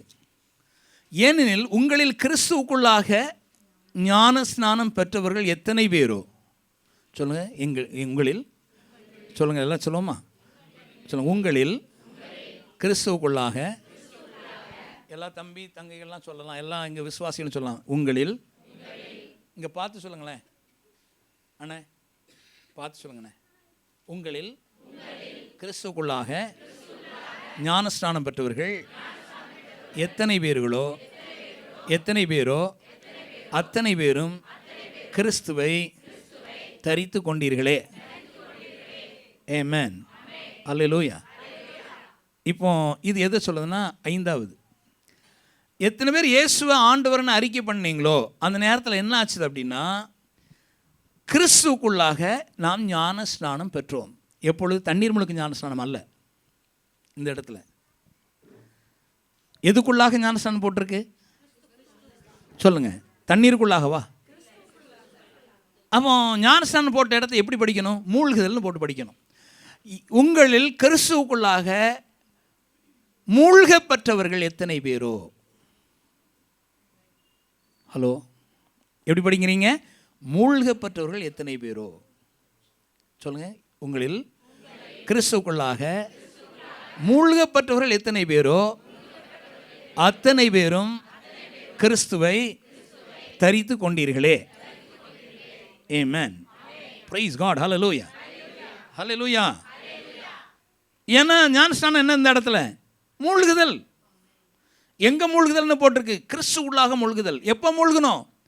என்றைக்கு இயேசுவை விசுவாசித்த ஆண்டவர் என்று அறிக்கை பண்ணோமோ அப்பொழுது அத்தனை பேரும் கிறிஸ்துவை தரித்து கொண்டீர்களே. இப்போ உலகத்தார் யாருமே அறிக்கை பண்ணல. நிறைய பேர் அறிக்கை பண்ணால் அவங்க கிறிஸ்துக்குள்ளே மூழ்கடிக்கப்படுறாங்க, அவங்க புது சிருஷ்டியாக மாறுறாங்க, அவங்க கிறிஸ்துவை தரித்து கொள்கிறாங்க. ஆமென், ஆமென். அப்போ கிறிஸ்துக்குள்ள ஒருத்தன் மூழ்கிறதுனா எப்படிங்க? எப்படின்னா இப்படி, அதாவது ஒரு மரத்து கூட ஒட்ட வைக்கப்படுறது போல், ஒட்டு மாமரம், ஒட்டு செடி அப்படின்னு ஏதோ சொல்லுவாங்க பாருங்கள். அப்போ அந்த ஒட்டு வகையை போல் ஏதோ ஒரு செடி எடுத்து இன்னொரு மரத்து கூட ஒட்ட வச்சு பிறகு அந்த செடியிலிருந்து தான் எல்லாத்துக்கும் போகுது. அந்த செடியில் உள்ள கனி தான் இந்த கொடி வழியாக இப்போ புதுசாக ஒட்ட வச்சதுக்குள்ளேயும் வரப்போகுது. இது முன்னால் தேஞ்சி ஓஞ்சு போன ஒன்று, அதை பிடிச்சி ஆண்டவர் என்ன பண்ணுறாரு? ஒட்ட வைக்கிறார். அப்போ கிறிஸ்துவோடு கூட நம்ம ஒட்ட வைக்கப்பட்டிருக்கோம். அவன் எந்த கனியை நம்ம கொடுக்க போகிறோம்? திராட்சை செடி எதை கொடுக்குதோ திராட்சை பழத்தை தான் நம்ம கொடுக்க போகிறோம். இதுக்கு முன்னாடி நெருஞ்சு முள் அல்லது வேலிக்கருவை, சீமையோட என்னெல்லாமா சொல்கிறீங்க பாருங்கள், இதெல்லாம் கொடுத்துச்சு. பக்கத்தில் ஒரு ஆள் வந்தாலே, தூரத்தில் வந்தாலே குத்தும், அப்படி பக்குன்னு பிடிக்கும் பாருங்கள், அது இருந்துச்சு. ஆனால் இப்போ 4 பேருக்கு டேஸ்ட்டாக கனிக்கக்கூடிய திராட்சை கொடியாக மாறி இருக்கு. ஏன்னா திராட்சை செடியோடு இணைக்கப்பட்ட ஒட்ட வைக்கப்பட்டிருக்கிற ஒரு உயிரினமாக நம்ம ஆக்கப்பட்டிருக்கிற அப்படின்னால இயேசுவையே நம்ம கொடுக்குறோம். இப்போ ஒரே செடி ஆயிட்டு உலகத்தில். ஆமென், ஹல்லேலூயா, பிரைஸ் காட், ஹல்லேலூயா. அதான் நம்ம விசுவாசிக்கிறோம். ஆமென். அப்போ நாம் அவரோடு கூட இணைக்கப்பட்டு உணர்ந்து பாருங்கள். நீங்கள் நம்ம சாரி உடுக்கும்போதோ அல்லது சூட்டு போடும்போதோ கிறிஸ்துவை நான் போர்த்தி இருக்கிறேன், அதை விட முக்கியம் நம்ம இந்த அப்பியரன்ஸை விட, அந்த புறங்கான அலங்காரத்தை விட உள்ளான அலங்காரம் மேலே. உள்ளான அலங்காரம் என்னது? நான் கிறிஸ்துவை பொறுத்தி இருக்கிறேன், அவருடைய குணத்தை பொறுத்தி இருக்கிறேன். அது ரொம்ப முக்கியமான உள்ள அதுதான் ரொம்ப முக்கியம். நான் எப்படி சுகமாக இருக்கிறேன்னு ஒருத்தன் நினைக்கிறானோ, வியாதியின் மனப்பாங்கு இல்லாமல் நான் ரட்சிக்கப்பட்ட மனப்பாங்கு ஒவ்வொரு கிறிஸ்தவனுக்கும் ரட்சிக்கப்பட்ட மனப்பாங்கு எல்லாருக்கும் இருக்கிறது. எப்பொழுதுனாலும் இரவில் எழுப்பினாலும் போதும் நான் ரட்சிக்கப்பட்டிருக்கேன்னு என்ன தோணுது? ரட்சிக்கப்பட்டிருக்கிறேன் கிறிஸ்தவன்னு உங்களுக்கு தெரியும். ரொம்ப நாளாக கிறிஸ்துவ இருக்கிறதுனால உங்களுக்கு கிறிஸ்தவன்னு தெரியுது, ரட்சிக்கப்பட்டவர்கள் ரட்சிக்கப்படணும்னு தெரியுது, ஒரு ஆணுக்கு ஆணுன்னு தெரியுது, ஒரு பெண்ணுக்கு பெண்ணுன்னு தெரியுது. ரொம்ப அதில் ஒரு இதாக இருக்கிறீங்க. அந்த மனப்பாங்கு உங்களுக்கு இருக்குது, எப்பொழுதுமே அவனுடைய நினைப்பு இருக்குது. உங்களுக்கு அறிவானது, உங்களுடைய மைண்டானது ட்ரெயின் ஆகிருக்கு. அதே போல் உங்களுடைய மைண்டானது ட்ரெயின் ஆகணும். இதில் எப்படி ட்ரெயின் ஆகணும்னா, நான் கிறிஸ்துவோடு கூட இணைக்கப்பட்டிருக்கிறேன், அவரோட மூழ்கடிக்கப்பட்டேன், அவரோடு இணைக்கப்பட்டிருக்கிறேன், அவர் தான் எனக்குள்ள மூலமாக வாழ்கிறாரு, அவருடைய சுவாபத்தை நான் பிரதிபலிக்கிறேன், அவர் எப்படி பார்க்குறாரோ அப்படி தான் நான் பார்க்கணும், அவர் எப்படி கேட்க விரும்புகிறார் அப்படி தான் நான் கேட்கணும். சொல்லுங்க ஆமென். சொல்லுங்க. ஆமென் சொன்னா என்னங்க பிரதர்? ஆமென் சொன்னாங்க. ஆமென் சொல்லலாம்டா தயவு செஞ்சு. பிரைஸ் தி லார்ட், ஹalleluya. வாய் திறந்து அல்லேலூயா சொல்லுவோம். ஹalleluya. பிரைஸ் காட், ஹalleluya. ஆமென். ஸோ அப்போ கிறிஸ்துக்குள்ள நான் மூழ்கடிக்கப்பட்டிருக்கிறேன். இந்த உணர்வு ரொம்ப முக்கியமானது. ஆமென். சில பேர் எப்படி இருப்பாங்க பாருங்கள், வெளிநாட்டு போவாங்க, மனைவி இங்கே விட்டுருப்பாங்க, அப்போ தான் புதுசாக திருமணம் ஆகிருக்கும், போயிட்டு 3 மாதம் கடிதமே போடலன்னு வைங்க.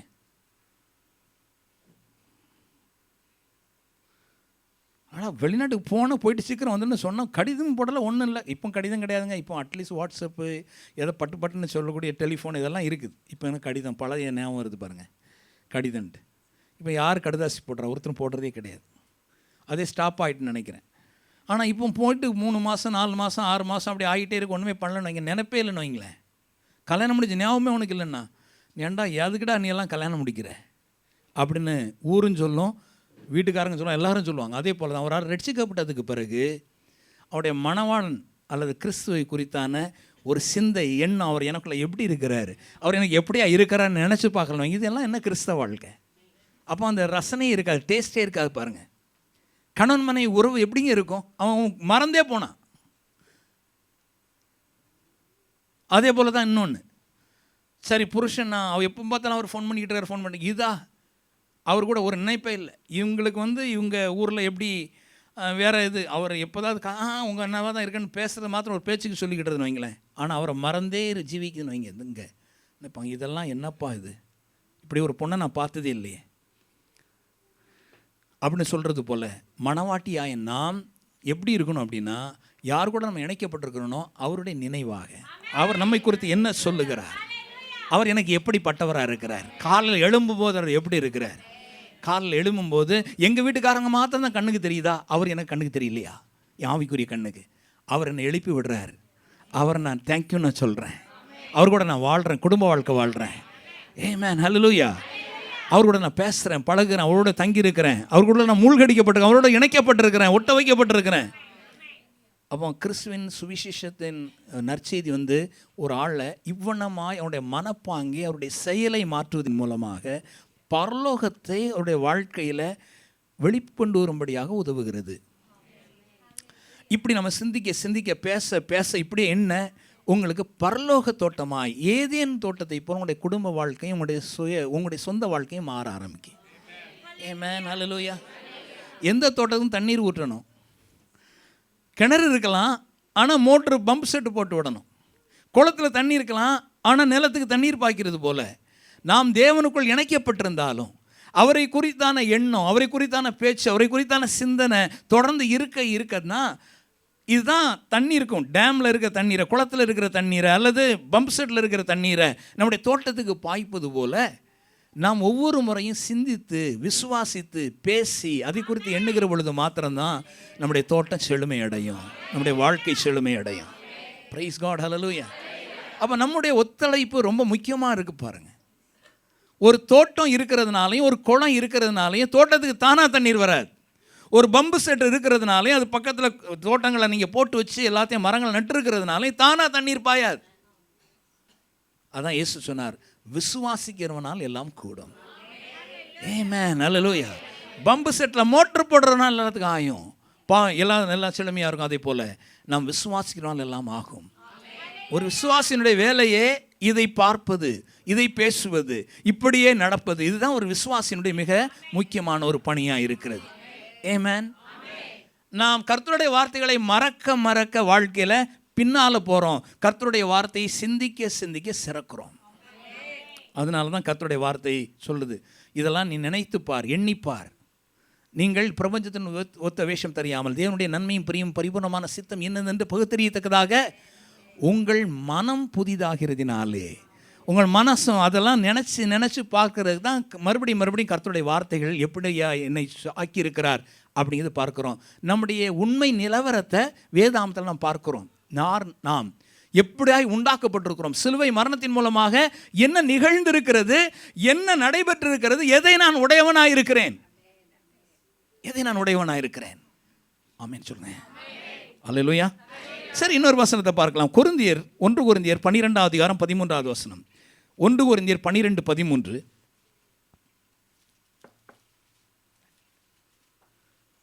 1 கொரிந்தியர் 12:13.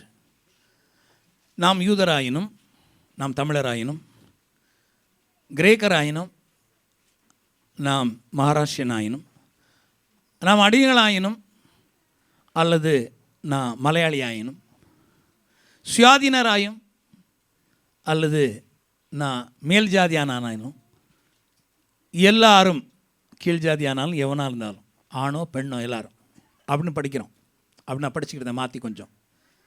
எல்லாரும் இந்தியரால் இருக்கிறது போல் எல்லாரும் ஒரே ஆவியினாலே ஒரே சரீரத்திற்குள்ளாக ஞானஸ்நானம் பண்ணப்பட்டு எல்லாரும் ஒரே ஆவிக்குள்ளாகவே தாகம் தீர்க்கப்பட்டோம்.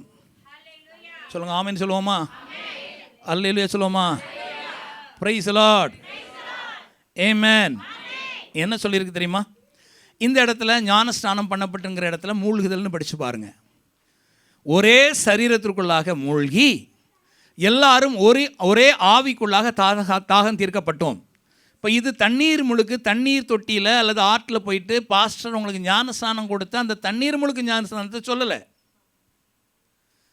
நாம் யூதராயினும், நாம் இந்தியராயினும், நாம் பாகிஸ்தான் ஆயினும், அல்லது நான் அமெரிக்காக்காரனானாலும், அல்லது நான் ஆனாலும் பண்ணாலும், எப்படியா இருந்தாலும் எப்படி வேணாலும் இதை படிச்சுக்கோங்க, படித்து பாருங்கள். எல்லாரும் சொல்லுங்கள், எல்லாரும் சொல்லுங்கள், எல்லாரும். அது வந்து வெள்ளைக்காரனாலும் சரி தான், இந்தியனாக இருந்தாலும் எல்லாரும், ஆனானாலும் பண்ணாலும், ஒரு சர்ச்சுக்கு வரக்கூடிய எல்லாரும். இந்தியாவில் வந்து நிறைய வித்தியாசம் பாருங்கள். இந்தியாவில் வந்து ஒவ்வொரு தமிழ்நாட்டில் 1000 ஜாதி இருக்கும், பிறகு கேரளாவில் ஒரு 1000 ஜாதி, அப்படி எல்லாம் பார்த்தா ஏகப்பட்ட ஜாதின்னு வைங்களேன். இப்போ அப்படியெல்லாம் லிஸ்ட்டில் போட்டால் பெருசாயிரும். அப்போ நம்ம அப்படி எவராக இருந்தாலும் எல்லாம் பிடிச்சி கூட்டு எங்கே போட்டார்?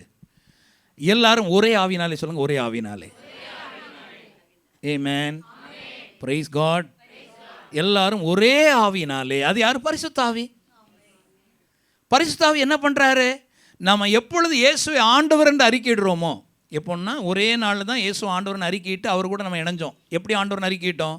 ரோமர் 10:9-10. பாவியான ஒரு மனுஷன், அதுவரையில் இயேசுவை ஏற்றுக்கொள்ளாத ஒரு நபர், கர்த்தராகிய இயேசு என் ஆண்டவர் என்று விசுவாசிக்கிறேன், அவர் என் பாவத்திற்காய் மரித்தார், என்னை நீதிமானாக்கும்படி தேவன் அவரை உயிரோடு எழுப்பினார் என்று இருதயத்தில் விசுவாசித்து, உள்ளூர விசுவாசித்து, வாயினால் அவன் அறிக்கையிட்டுகிற மாத்திரத்தில் அது ஒரு ஆவிக்குரிய செயலாக இருக்கிறது. அவனுடைய ஆவியானது ரட்சிக்கப்படுகிறது, புது சிருஷ்டியாய் மாறுகிறான் என்று வேதம் சொல்லுகிறது. நீதி உண்டாக, நீதிமானாக இருதயத்தில் விசுவாசிக்கப்படும், ரட்சிப்புண்டாக வாயினாலே அறிக்கை பண்ணப்படும். இந்த அறிக்கை தான் விசுவாச அறிக்கை. இந்த அறிக்கை தான் தேவன் எனக்கு என்ன செய்திருக்கிறார் சிலுவையில் இயேசு மூலமாக என்கிற அறிக்கை செய்கிற அந்த அறிக்கையானது ஒருவனுடைய வாழ்க்கையை, ஒருவனை என்ன பண்ணுது, அந்த அறிக்கை செய்கிற அதே வினாடியில் ஆவியானவர் என்ன பண்ணுறாரு? நாம் இதை செய்கிற அதே செகண்டில் ஆவியானவர் அவனுடைய ஆவியை என்ன பண்ணுறாருன்னா அப்படியே கிறிஸ்துக்குள்ளே போய் இணைக்கிறார். புது சிருஷ்டியான அது புது சிருஷ்டியாய் ஆகி கிறிஸ்துக்குள்ளே மூழ்கடிக்கப்படுது. மூழ்கடிக்கப்பட்ட உடனே அது வரையில் பிசாசு ஒரு சாதாரண மனுஷனாக பார்த்துக்கிட்டே இருந்தான். அதுக்கு பிறகு அவன் கண்ணுக்கு கிறிஸ்து தான் தெரிகிறார். ஏன்னா அங்கே பைபிளில் சொல்லுகிறது, எல்லாரும் ஒரே ஆவிக்குள்ளாக, அவரை ஒரே சரீரத்திற்குள்ளாக ஞான ஸ்நானம் பண்ணப்பட்டு. சொல்லுங்கள், ஒரே சரீரத்திற்குள்ளாக. சத்தமாக சொல்லுங்கள், ஒரே சரீரத்திற்குள்ளாக.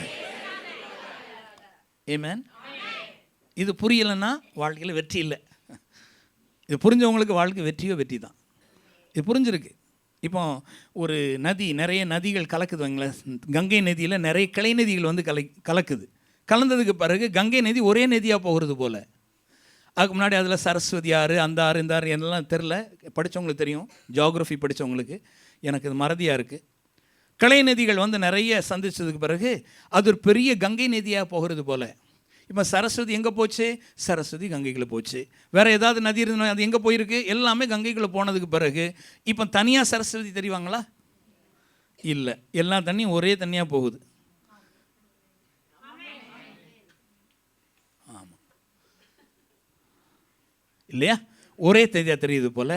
இப்போ எல்லாரையும் பிடிச்சி, நம்ம எல்லாரையும் பிடிச்சி இப்போ நம்ம வச்சுக்கிடுவோமே, இவங்க சிவந்தவங்க, இவங்க கருத்தவங்க, இவங்க மேல் சாதி, கீழ் சாதி, இவங்க தமிழன், இவன் மலையாளி, இவன் வெளிநாட்டுக்காரன், அமெரிக்கன், இவன் இந்தியன், இவன் வந்து கச்சடாள்றவன், இவன் டாய்லெட் கழுறவன், இவன் வந்து ஒன்றில் ஐஏஎஸ், அது பெரிய பெரிய போஸ்ட்டுகளில் இருக்கிறவன், எப்படியாட்டும் இருக்கட்டும், யாராக இருக்கட்டும், எல்லாரையும் பிடிச்சி ஒரே ஆவி அந்த பரிசுத்த ஆவியை பிடிச்சி எங்கே கொண்டு போட்டார்?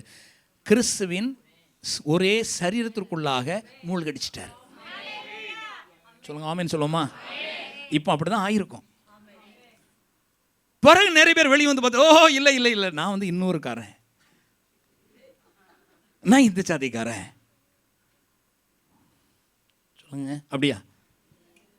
அப்படியா? பிசாசு என்ன செய்ய சொல்கிறான்?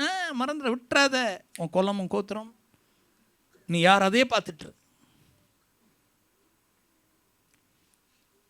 ஆனால் ஆண்டவர் எப்படி பார்க்குறேன்? இப்போ நம்ம ஜாதி விஷயத்துக்கு நான் போகலை, உண்மை நிலவரத்தை பாருங்கள். கிறிஸ்துக்குள்ளாக, அவருடைய ஒரே சரீரத்திற்குள்ளாக ஞானஸ்நானம் பண்ணப்பட்டு, அதுக்கு அர்த்தம் என்ன? மூழ்கடிக்கப்பட்டு. அப்போ சரீரத்துக்குள்ளாக மூழ்கடிக்கப்பட்டீங்க. எப்படி தண்ணீருக்குள்ளாக ஒரு ஆளை, நதி வந்து ஒரு தண்ணீருக்குள்ளே போயிட்டு மூழ்குதோ, அது ஒரே நதி ஆகுதோ, அதே போல் எத்தனை பேர் இயேசு ஆண்டவர்னு அறிக்கையிடுறீங்களோ அத்தனை பேர் கிறிஸ்துக்குள்ளாக போய் மூழ்கிட்டீங்க. இப்போ உங்களை காணலை, உங்களை காணலை. ஆனாலும் நீங்கள் நான் இன்னாராக்கும், என்னாராக்கும்.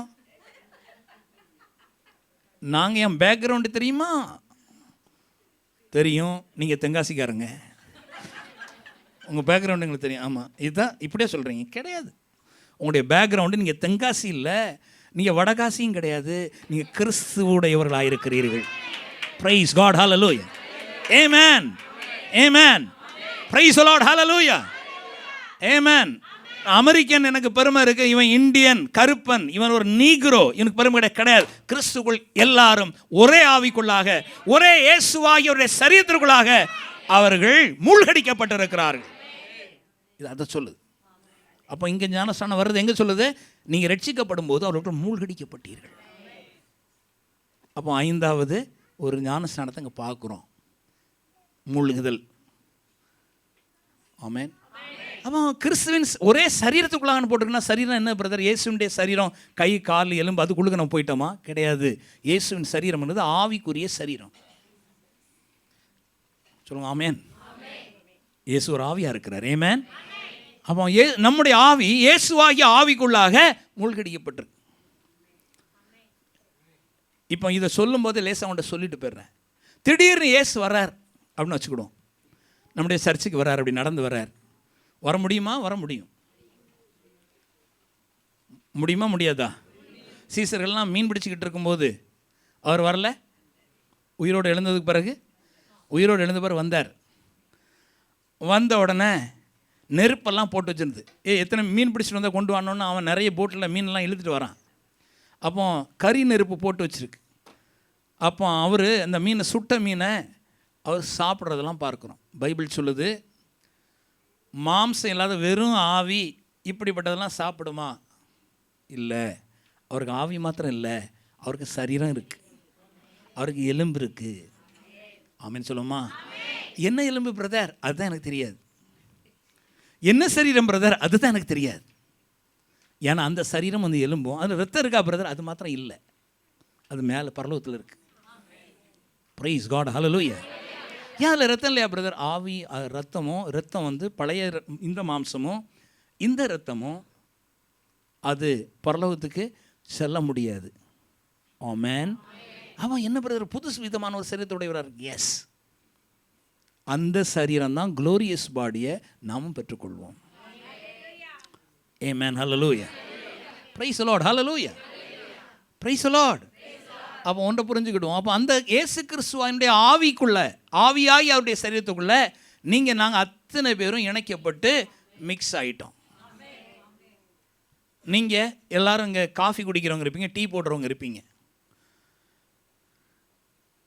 காஃபி தூள் வந்து பாலுக்குள்ளே மிக்ஸ் ஆன உடனே காஃபி ஆகி போச்சு. இப்போ காஃபி தூள் துள்ளுது, பால் சொல்லுது நான் தான் பால், நான் தான் ஜம்ப் பண்ணுது. காஃபி தூள் இன்னொரு பக்கம் நான் காஃபி தூள்னு ஜம்ப் பண்ணுது. 2 பேரும் சும்மா கடடா, நீங்கள் 2 பேரும் மிக்ஸ் ஆகி காஃபி ஆகிட்டீங்க. இப்போ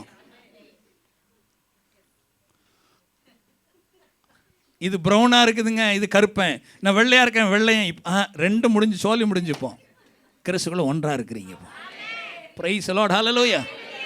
இனிமே போகும்போது காலில் காஃபி குடிக்கும் போதெல்லாம் நானும் கிறிஸ்துக்குள்ள இப்படி தான் இணைஞ்சிருக்கிறேன்னு குடிங்க. எப்பெல்லாம் தண்ணீரில் நீராடும் அப்போல்லாம் நினைங்க நான் வந்து கிறிஸ்துவோடு கூட மூழ்கடிக்கப்பட்டிருக்கேன்னு நினைங்க. ஆமென். Praise the Lord. அதான் உண்மை. இந்த எண்ணம் உங்களுக்கு இருந்தாலே போதும், பிசாசு 8 அடி தூரத்து தான் நிற்பான். இவனுக்கு கண்ணு தெரிஞ்சுட்டு இப்போ கண்ணை திறந்து விடுறாங்க. இந்த இடத்துக்கு போனாலே வெளிச்சம் போட்டு காட்டுறாங்க. உங்களை குறித்து நீங்கள் உண்மையான யாருன்னு உங்களுக்கு தெரியுது.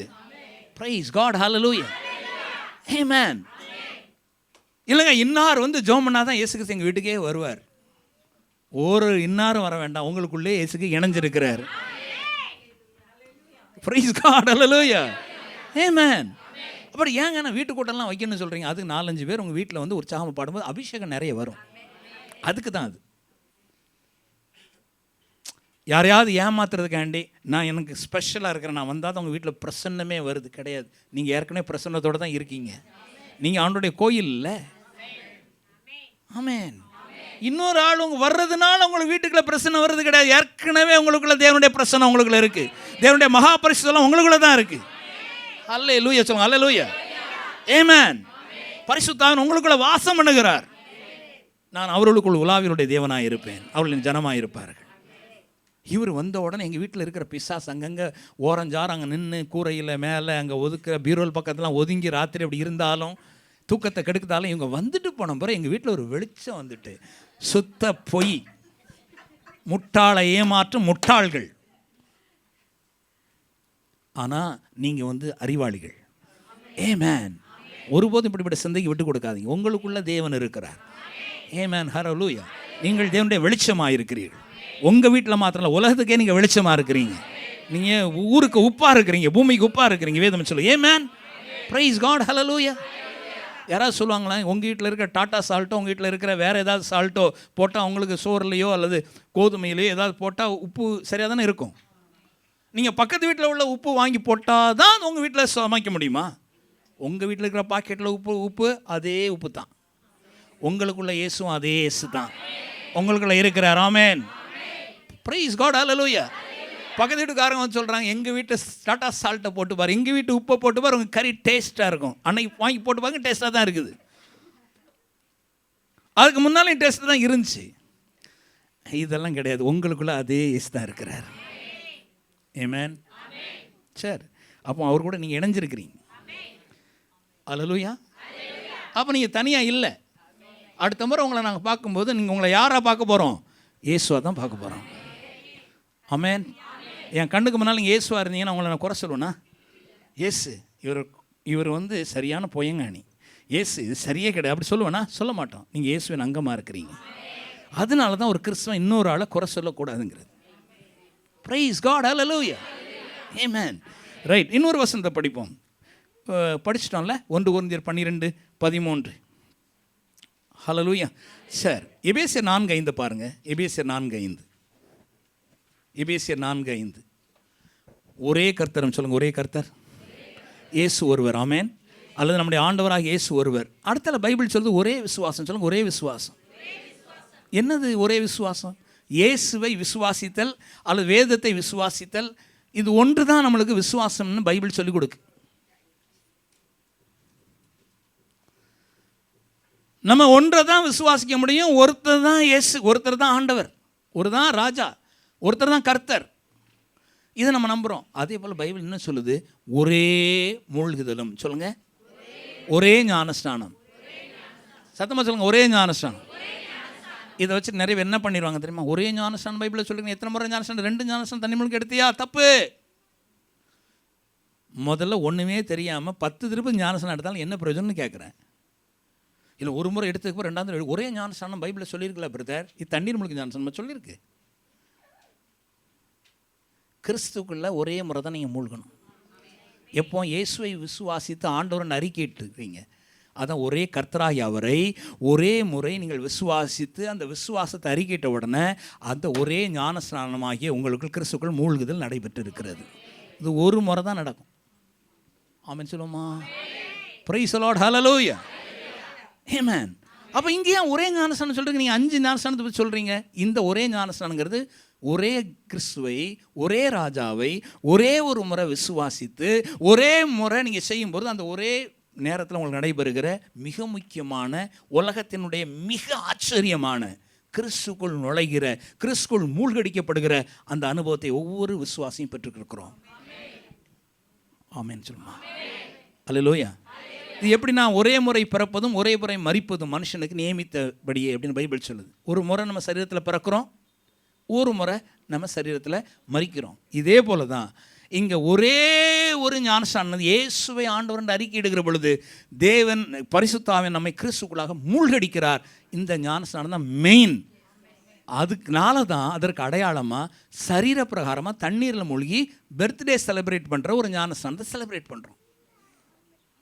நான் சொல்கிறேன், சரியாக செலிப்ரேட் பண்ணலாம், இன்னொரு முறை பண்ணிட்டு போ. இருக்காங்களா? அவங்க போக மாட்டாங்க. ஒரே முறை ஞானஸ்நானம் என்னது? கிறிஸ்துவுக்குள்ள நீ மூழ்கினால அந்த இது அதான் இது சொல்லுது. ஞானஸ்நானம் போட்டிருக்கத மூழ்குதல்னு படிச்சு பாருங்க. Price God. ஹல்லேலூயா. ஆமென். 1 பேதுரு 3:21. 1 பீட்டர் 3:21. நான் இதெல்லாம் எதுக்கு சொல்கிறேன் அப்படின்னா, உங்களை ரியலாக நீங்கள் யாருன்னு நம்பிட்டு உங்களுக்கு படம் பிடிச்சி காட்டுறேன். என்கிட்ட இருக்க ஒரு கேமரா இருக்குது. இந்த கேமரா என்ன பண்ணுது அப்படின்னா, உங்களை பிக்சர் பண்ணி காட்டுது. ஸ்கேன், சிடி ஸ்கேன் போல். அப்போ அப்படி ஸ்கேன் பண்ணும்போது நீங்களும் கிறிஸ்துவும் தெரியுறீங்க. ஆனால் அதுவும் ஸ்கேன் சொல்லுது நீங்களே தெரிய மாட்டீங்க, கிறிஸ்து தான் தெரிகிறாருன்னு சொல்லுது. ஆமென் சொல்லுவோமா? ரைட்டா இல்லையா? அண்ணே விசுவாசிக்கிறீங்களா? நம்ம எவ்வளவோ தூரம் கழுகுனா தான் சில வேளுக்கு கழுகுப்படும் பாருங்க நேரத்தில். அதுதான் பைபிள் பரிசுத்தமாக்கப்படுகிறோம்னு சொல்லுது. கழுவு. நான் கூட சொல்கிறேன், பிரசங்கியார் கூட ஒரு பிரசங்கத்தை 50 முறை பண்ணான்னா அவரே சரியாக கழுவப்படலன்னு அர்த்தம் பாருங்கள். அந்த வசனத்தை தெளிவில்லை. மறுபடியும் சொல்லிக்கிட்டே இருக்கிறோம். நீங்கள் சொல்லுங்கள், ஒரு நாள் தேங்காய் எண்ணெய் தேய்ப்பதினால் தலைமுடி நீளமாய் வளர்ந்து விடுமா? அப்பா பிரதர், நாங்கள் 40 வருஷமாக தேய்ச்சி பார்த்தோம் பிரதர்.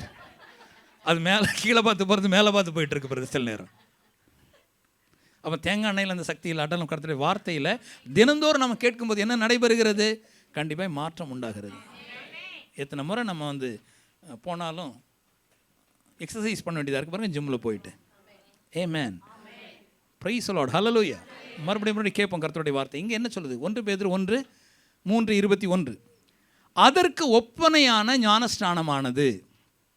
இப்போ நான் 20வது வசனத்தை படிக்கலாம் உங்களுக்கு புரியாது, ஏன்னா உதாரணம் காட்டுது.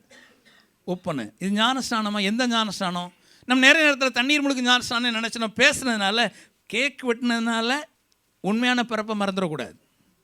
அதுக்கு தான் அது எப்பவும் இதை நோட் பண்ணுது. உண்மையானது தான் சொல்லுது. நம்ம ஆட்கள் என்ன பண்ணிட்டாங்கன்னா, கேக் வெட்டுற அன்னைக்கு தான் பிறந்திருக்காமனே ஆகிப்போச்சு. அன்னைக்கு அவன் பிறக்கவே இல்லை, அதுக்கு முன்னாடி பிறந்துட்டான். நீ கேக் வெட்டின அன்னைக்கு தான் நீ பிறந்த, நீ தண்ணீர் முழுக்க ஞானஸ்நானம் எடுத்தல, அப்போ தான் நீ ரட்சிக்கப்பட்டன்னு சொன்னது போல் சொல்லி நிறைய ஆட்களை தண்ணீர் முழுக்க ஞானஸ்நானம் எடுக்கும்போது தான் ஒரு ஆள் ரட்சிக்கப்படுறான்னு சொல்லி வச்சுட்டாங்க. அதனால் தண்ணீர் முழுக்க ஞானஸ்நானம் அன்னைக்கு நிறைவேறுக்கு அது புனிதமானன்றாங்க. அந்த தண்ணீர் புனிதம். இறங்குக்கு முன்னாடி தண்ணீரில் ஒரு சிலுவை போட்டு பரிசுத்தமாக்கி அது ஒரு ஜெபம் பண்ணி தண்ணீருக்குள்ள அப்படியே ஆவியானவர் போய் அப்படி ஒரு க்ளீன் பண்ணி சுத்தப்படுத்துறது போல். அப்படியெல்லாம் கிடையவே கிடையாது. யாரெல்லாம் அந்த தண்ணீரில் என்ன மிருகம்லாம் மூழ்கிச்சோ என்னெல்லாம் பண்ணாங்களோ தெரியல. நம்ம குளிக்கிற இடத்துல நல்ல தண்ணி நினச்சிட்டு மூழ்கிறோம். ஆனால் அவங்க அதுக்கு மேலே என்னெல்லாம் பண்ணிக்கிட்டு இருக்காங்க நம்மளுக்கு என்ன தெரியும்? ஸோ அந்த தண்ணீரும் பரிசுத்த தண்ணீர் கிடையாது. ஒரு தண்ணி ஒரு ஆளை கழுகாங்கன்னு தான் பைபிள் அப்படி சொல்லுது. அப்போ அதுக்கு தான் இங்கே அந்த ஆவிகள் பூர்வத்தில் நோவா பேழையை ஆயத்தம் பண்ணும் நாட்களிலே தேவன் நீடிய பொறுமையோடு காத்திருந்த போது கீழ்ப்படியாமற் போனவைகள் அந்த பேழையிலே சிலராகி 8 பேர் மாத்திரம் பிரவேசித்து ஜலத்தினாலே காக்கப்பட்டார்கள். ஜலம் சொல்லியிருக்கலாம் பிரதர்? ஆமாம். அப்போ தண்ணீர் முழுக்க ஞானஸ்நானம் பிரதர்? இல்லை.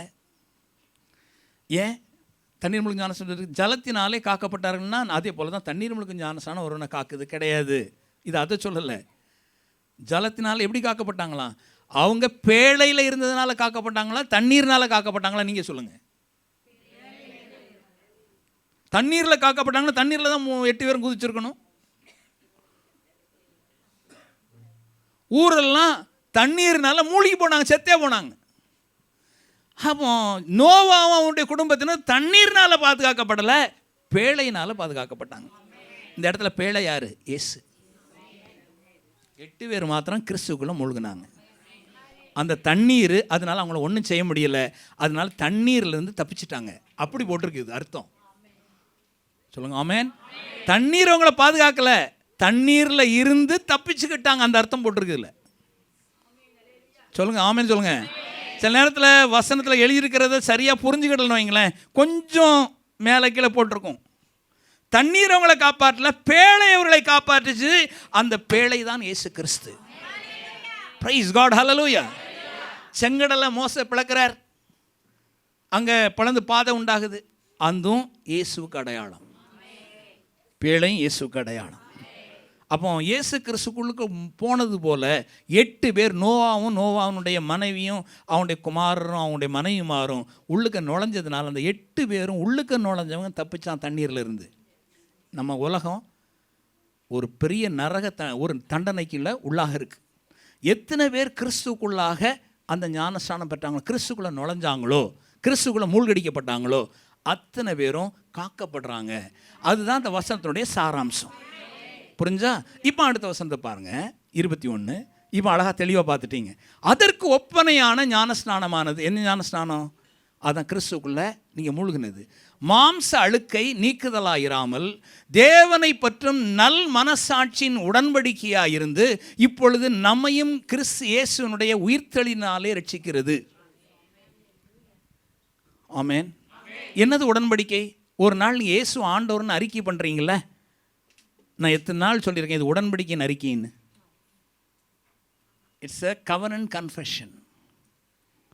நல் மனசாட்சி, நீங்கள் இருதயத்தின் ஆழத்திலிருந்து இயேசுவே என் ஆண்டவர், நீர் தான் என்னை வழிநடத்தணும், நீர் தான் என் பாவத்திற்காக மரித்தீர், நீரே எனக்காக உயிரோடு எழுப்பப்பட்டீர் என்று அறிக்கை பண்ணுற அறிக்கை என்ன பண்ணுது? ஒருவனை எப்படி நோவாவும் அவனுடைய குடும்பத்தினர் பேழைக்குள்ள நுழைஞ்சாங்களோ அதே போல் இது என்னுடைய மாம்ச அழுக்கை நீக்குதல் ஆயிராமல். ஸோ இதற்கு அடையாளமாக நான் தண்ணீர் முழுக்க ஞானஸ்நானம் எடுக்கணும். ஆனால் கேக் வெட்டுற நாளில் நீ ஒரிஜினலாக எப்படி பறந்ததுன்னு பைபிள் சொல்லியிருக்கோ அதை நீ நம்பு முதல்ல. இதுக்கு இதே வசனத்தை தண்ணீர் முழுக்க ஞானஸ்நானம் எடுக்கும்போது நாங்கள் பேசலாம்.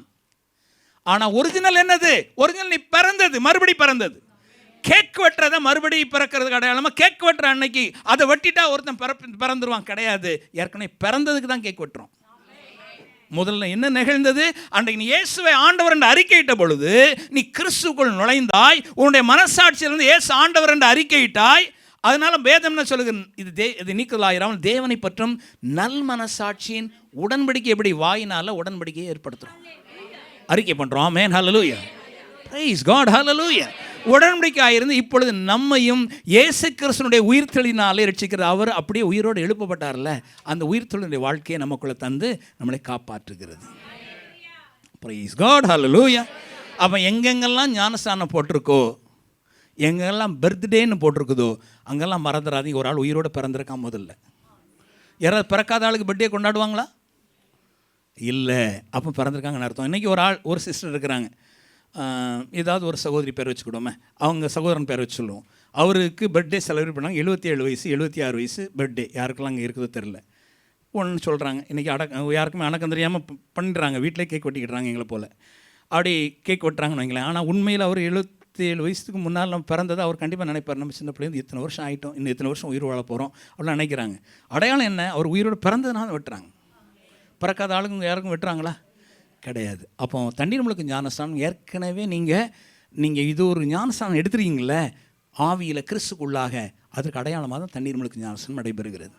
ஆனால் அந்த நேரத்தில் அந்த வசனத்தை படித்தாலும் ஒரிஜினல் இது. ஒரு மறுபடி பிறக்கலைன்னா தண்ணீர் முழுக்க ஞானஸ்நானம் எடுத்து ஒரு பிரயோஜனம் கிடையாது. ரைட், அடுத்த வசனம் முடிச்சிடலாம், ஆனால் படிச்சிடலாம்னு நினைக்கிறேன். இந்த ஒன்றையும் படிச்சிடலாம். இயேசு கிறிஸ்து பெரிய ஒரு தேவன்கிட்ட பண்ண ஒரே வேண்டுதல் என்ன தெரியுமா? கடைசியாக நம்ம அப்பா நாமும் நீரும் ஒன்றாக இருக்கிறது போல் இவளும் நம்மில் ஒன்றாக இருக்க வேண்டும். இது யோவான் 17வது அதிகாரத்தில் நீங்கள் பார்க்கலாம். அதில் 20 23 வசனம் வரை 4 வசனம். பிதாவே, நீர் என்னை தனியாக இருக்க விடலை, நீர் கூடவே இருக்கிறேன்னு சொல்லி ஜெபிக்கிற ஜெபத்தை யோவான் 17வது அதிகாரத்தில் பார்க்குறோம். இதை பாருங்கள். ஏன்னா இணைந்திருக்கிறது தேவனோடு கூட நாம் ஒன்றாக இருக்கிறோம் அப்படிங்கிறது வேதம் சொல்கிறது கவனிக்கும். நான் இவர்களுக்காக வேண்டிக் கொள்கிறதும் அல்லாமல் இவருடைய வார்த்தையினால் என்னை விசுவாசியவர்களுக்காக வேண்டிக் கொள்கிறேன். யாரெல்லாம் அது பாருங்கள், நம்ம போயிட்டு பாருங்கள், நம்ம போய் சுவிசேஷம் சொல்ல யாருக்கெல்லாம் போகிறோம்னு வைங்களேன், அவங்க தேவனுடைய வார்த்தையை நம்ம சுவிசேஷமாக அறிவிக்கிறப்படி கொஞ்சம் கவனிங்க. இந்த வசனத்தை நான் எக்ஸ்பிளைன் பண்ணிடுறேன். 20 இது என்னத்தை சொல்லுது அப்படின்னா, ஒரு ஆள் எப்போ தேவனோடு கூட இணைக்கப்படுறான், இயேசு கிறிஸ்துவோட இணைக்கப்படுறான், ஒரே ஆவியாக ஆகிறான் அப்படிங்கிறத நம்ம படிக்க போகிறோம். கொஞ்சம் கவனிங்க. இன்றைக்கி வர வடை சுடுற ஆளுக்கு வடை எப்படி போடுறாங்கன்னாலும் தெரியணும் பாருங்கள். பருப்பை ஊற போடுறாங்க. இப்போ நம்ம மிக்ஸ் பண்ணி வேறு மாதிரி வடை போட்டுறாங்க. அதை விட்டுருங்க. நான் ஒரிஜினல் நல்ல வடை போடுறதை பற்றி சொல்கிறேன். அதை நல்லா தெரிஞ்சுருக்கணும் பாருங்கள். உடனே எல்லோரும் உஷாராயிருந்தாங்க. ஏன்னா அப்படிப்பட்ட வார்த்தை திடுக்குன்னு வருது பாருங்கள். இப்போ இட்லி போடுறாங்க, ஸோ அதையும் நம்ம பக்குவமாக பார்க்குறோம். அப்போ சக்ஸஸ் ஆகுது. அதே போல் தான் கவனிங்க, இங்கே என்ன சொல்லியிருக்கு, நான் இவர்களுக்காக வேண்டிக் கொள்கிறதும் அல்லாமல் இவருடைய வார்த்தையினால். சகோதரியே, இவருடைய வார்த்தையினால். அப்போ நம்மளுடைய வார்த்தையினால், நம்ம சுவிசேஷ வார்த்தையினால் இயேசுவை என்னை விசுவாசிகளுக்காக வேண்டிக் கொள்கிறேன். நான் யாருக்காவது நம்ம சுவிசேஷத்தை சொல்லும்போது ஒரு ஆள் இயேசுவை விசுவாசிக்க ஆரம்பிப்பான். அப்போ இந்த சீசர்களுக்காக மாத்திரம் ஆண்டவரை நான் வேண்டிக் கொள்ளாமல், இந்த சீசருடைய வாயின் மூலமாக சுவிசேஷம் யாருக்கெல்லாம் இவங்க சொல்கிறாங்களோ அதை கேட்ட உடனே அவங்க அதில் விசுவாசிக்க போகிறாங்கல்ல, அவங்களுக்காக நான் வேண்டிக் கொள்கிறேன் அப்படிங்கிறார். என்ன அர்த்தம்னா, சுவிசேஷத்தை யாரெல்லாம் கேட்குறாங்களோ, என் வார்த்தை யாரெல்லாம் கேட்குறாங்களோ இவங்க தான் போய் சொல்ல போகிறாங்க. இந்த சீசர்கள் இவங்க மூலமாக போகிற அந்த வார்த்தை சுவிசேஷத்தை கேட்குறவங்க அத்தனை பேரும், அல்லது நம்ம பற்றி சொல்கிறோன்னு வச்சுக்கிட்டோம், நம்ம வார்த்தையை சுவிசேஷ வார்த்தை கேட்குற அத்தனை பேரும் விசுவாசிப்பாங்கல்ல. அந்த விசுவாசிக்கும் போது நீர் என்ன செய்யணும்னு இயேசு கிறிஸ்து சொல்கிறத கவனிப்போம். அடுத்த வசனம் 21. அவர்கள் எல்லாரும் ஒன்றாக இருக்கும். அப்படி விசுவாசிக்கிற ஆள் எல்லாரும் ஒன்றாக இருக்கணும். ஒன்றாக இருக்கணும்னா கூடி சேர்ந்து வாழணும் அப்படி சொல்லலை, ஒரே நபராகணும். சொல்லுங்க, ஒரே நபராக இருக்கணும். சத்தமாக சொல்லிடுவீங்களா? ஒரே நபராக இருக்கணும். சரியா? ஒன்றாக இருக்கும். பிதாவே, நீர் என்னை அனுப்பினதை உலகம் விசுவாசிக்கிறதற்காக நீர் என்னிலேயும் நான் உம்மிலேயும் இருக்கிறது போல அவர்கள் எல்லாரும் நம்மில் ஒன்றாக இருக்கும் வேண்டிக் கொள்கிறேன். ஆமென். இன்னைக்கு பாருங்க, பிதா குமாரன் பரிசுத்தன் 3 பேரும் ஒன்றாக இருக்கிறாங்க, தனித்தனியாக செயல்படுறாங்க. அதே போல் இப்பொழுது பிதா குமாரன் பரிசுத்தாய் மாத்திரம் இல்லை, நாமும் அவரோடு இணைக்கப்பட்டிருக்கிறோம். பிதாவும் தனியாக செயல்படுறாரு, குமாரன் தனியாக செயல்படுறாரு, சில வேளைகளில் சில பர்பஸ்க்காக வேண்டி ஆவியானவர் தனியாக செயல்படுறாரு. அதே போல் பிதா செய்கிறது தான் ஆவியானவர் செய்கிறார், ஆவியானவர் செய்கிறது தான் இயேசு செய்கிறார். நாம் எப்படி செய்யணும்? அவரோடு கூட ஒன்றாக இருக்கிறதுனால பிதா செய்கிறத இயேசு செய்கிறார், இயேசு செய்கிறத ஆவியானவர் செய்கிறார், ஆவியானவர் செய்கிறத நான் செய்யணும். இதுதான் ஒன்றாயிருத்தனுடைய அடையாளம். அப்போ ஒன்றாக இருக்கிறோமா? எஸ். இப்போ பாருங்கள், இப்போ என் மூளை சொல்லுது கையை தூக்குன்ட்டு. அப்போ நான் கையை எப்படி தூக்குறேன்? என் மூளை ஒர்க் ஆகலை, கையும் தூக்க மாட்டேன். என்ன? பேரலைஸ், வாதம். அப்போ இப்போ இந்த இடத்துல வருவோம். கிறிஸ்து பிதாவாகிய தேவனோடு நான் இணைக்கப்பட்டிருக்கிறபடினாலே தேவன் என்ன சொல்கிறாரோ அதை நான் ஒரே சரீரத்தில் இருக்கிறதுனால அவரோட நான் இணைஞ்சிருக்கிறேன் அப்படிங்கிற உணர்வு, ஆவியின் உணர்வு நமக்கு அவசியம். அவர் என்ன சொல்கிறாரோ அதை நான் செய்யணும். Amen. Praise the Lord. Hallelujah. So இதை தான் இந்த அவருடைய ஜெபமாக இருக்கிறது. 23வது வரை, ஏன்னா இன்னைக்கு முடிக்க போகிறோம். 1 கொரிந்தியர் 6வது அதிகாரத்துக்கு போயிடும். 17வது வசனம். இதை சொல்லிட்டு நான் முடிக்கிறேன்.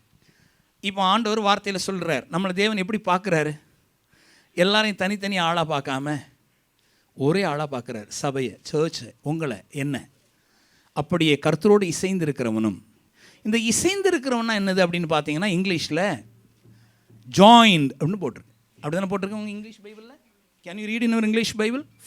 First Corinthians chapter 6 verse 17. He that is joined unto the Lord. Join என்னது? இணைக்கப்பட்டவங்க. இசைந்து இருக்கிறதுனா, இசைந்துனா ஒத்திசைந்து வாழ்கிறது அப்படின்னு சொல்லுவோம்ல, இசைந்து. அது இல்லை. இது எப்படி இருந்திருக்கணும்? இணைக்கப்பட்டவர்களாய் இருக்கிறவனும் அவரோடு கூட ஒரே ஆவியாக இருக்கணும். யாரெல்லாம் இணைக்கப்பட்டோமா? எஸ். எப்பொழுது இயேசுவை ஆண்டவர் என்று நாம் அறிக்கையிட்டோமோ அன்று நாம் தேவனோடு இணைக்கப்பட்டோம், மூழ்கடிக்கப்பட்டோம். அப்படி மூழ்கடிக்கப்பட்டதுனால நாம் அவருடனே ஒரே ஆவியாக இருக்கிறான். சொல்லுங்க, ஒரே ஆவியாக இருக்கிறான். ஒரே ஆவியாக இருக்கிறான். இது அறிவுபூர்வமாக இருந்தால் வேலை செய்யாது. இது உணர்வுபூர்வமாக இருந்தால் வேலை செய்யும். இதனால தான் ஒரு ஜெபத்தை நாம் பண்ணுறோம். மேலும் உத்தமமானவைகளை ஒப்புக்கொள்ளத்தக்கதாக. இது உத்தமமானது, உண்மையானது. உத்தமமானவைகளை ஒப்புக்கொள்ளத்தக்கதாக என் அன்பானது அறிவிலும் என் எல்லா ஆவிக்குரிய உணர்விலும், ஆமென், என் ஆவிக்கு இன்னும் அதிகமாய் பெருகும். தேவனுக்கு மகியும் துதியும் உண்டாகும்படியாக இயேசு கிறிஸ்துவினால் வருகிற நீதியின் கனிகளால் நிறைந்தவனாகி கிறிஸ்து நாளுக்கென்று துப்புரவானவனும் இடரலற்றுமாக இருக்கும் வேண்டுதல் செய்கிறேன். அப்போ இந்த உணர்வுகள் எப்படி உண்டாகும்? இப்படிப்பட்ட ஜெபத்தினால, இப்படிப்பட்ட வார்த்தையை தொடர்ந்து கேட்பதினால். நானும் தேவனும் ஒன்றாக இருக்கிறோம், நானும் சபையும் ஒன்றாக இருக்கிறோம். ரட்சிக்கப்பட்ட அத்தனை பேர் இயேசு கிறிஸ்துவில் இணைந்திருக்கிறோம். தேவன் சொல்றதை இயேசு கேட்கிறார், இயேசு சொல்றதை ஆவியானவர் செய்கிறார், ஆவியானவர் செய்கிறத நான் செய்கிறேன். நான் இப்படி தான் வாழ்கிறேன், நான் இப்படி தான் இருக்கிறேன். இயேசுவை விசுவாசிக்கிற நபர் இப்படி தான் இருக்கிறார் என்று நான் விசுவாசிக்கிறேன். நானும் அவரோடு இப்படித்தான் இருக்கிறேன் என்றும் நான் விசுவாசிக்கிறேன். Praise God, amen. எழும்பி ஜெபிப்போம். Thank you Lord, thank you Lord Jesus. சத்தியத்தை அறிவீர்கள், சத்தியம் உங்களை விடுதலையாக்கும். Thank you Lord Jesus. நிறைய பேருடைய ஆவியில், நிறைய பேருடைய சரீர பிரகாரமான வாழ்க்கையில் நிறைய மாற்றங்கள் நடைபெறுகிறது.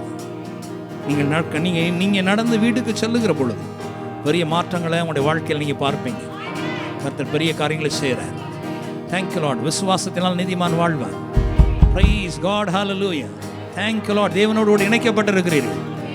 நீங்கள் கிறிஸ்துவுக்குள் மூழ்கடிக்கப்பட்டிருக்கிறீர்கள். ஒரே ஆவியாக இருக்கிறீர்கள். நீங்கள் தனித்தனியாக இருந்தாலும் நீங்கள் கிறிஸ்துவோட ஒரே ஆவியாக இருக்கிறீங்க. Praise God, hallelujah. Thank you Lord Jesus, thank you Lord Jesus. ஒட்ட வைக்கப்பட்டிருக்கிறோம், உமக்குள்ளாக மூழ்கடிக்கப்பட்டிருக்கிறோம், ஒரே ஆவியாக இருக்கிறோம்.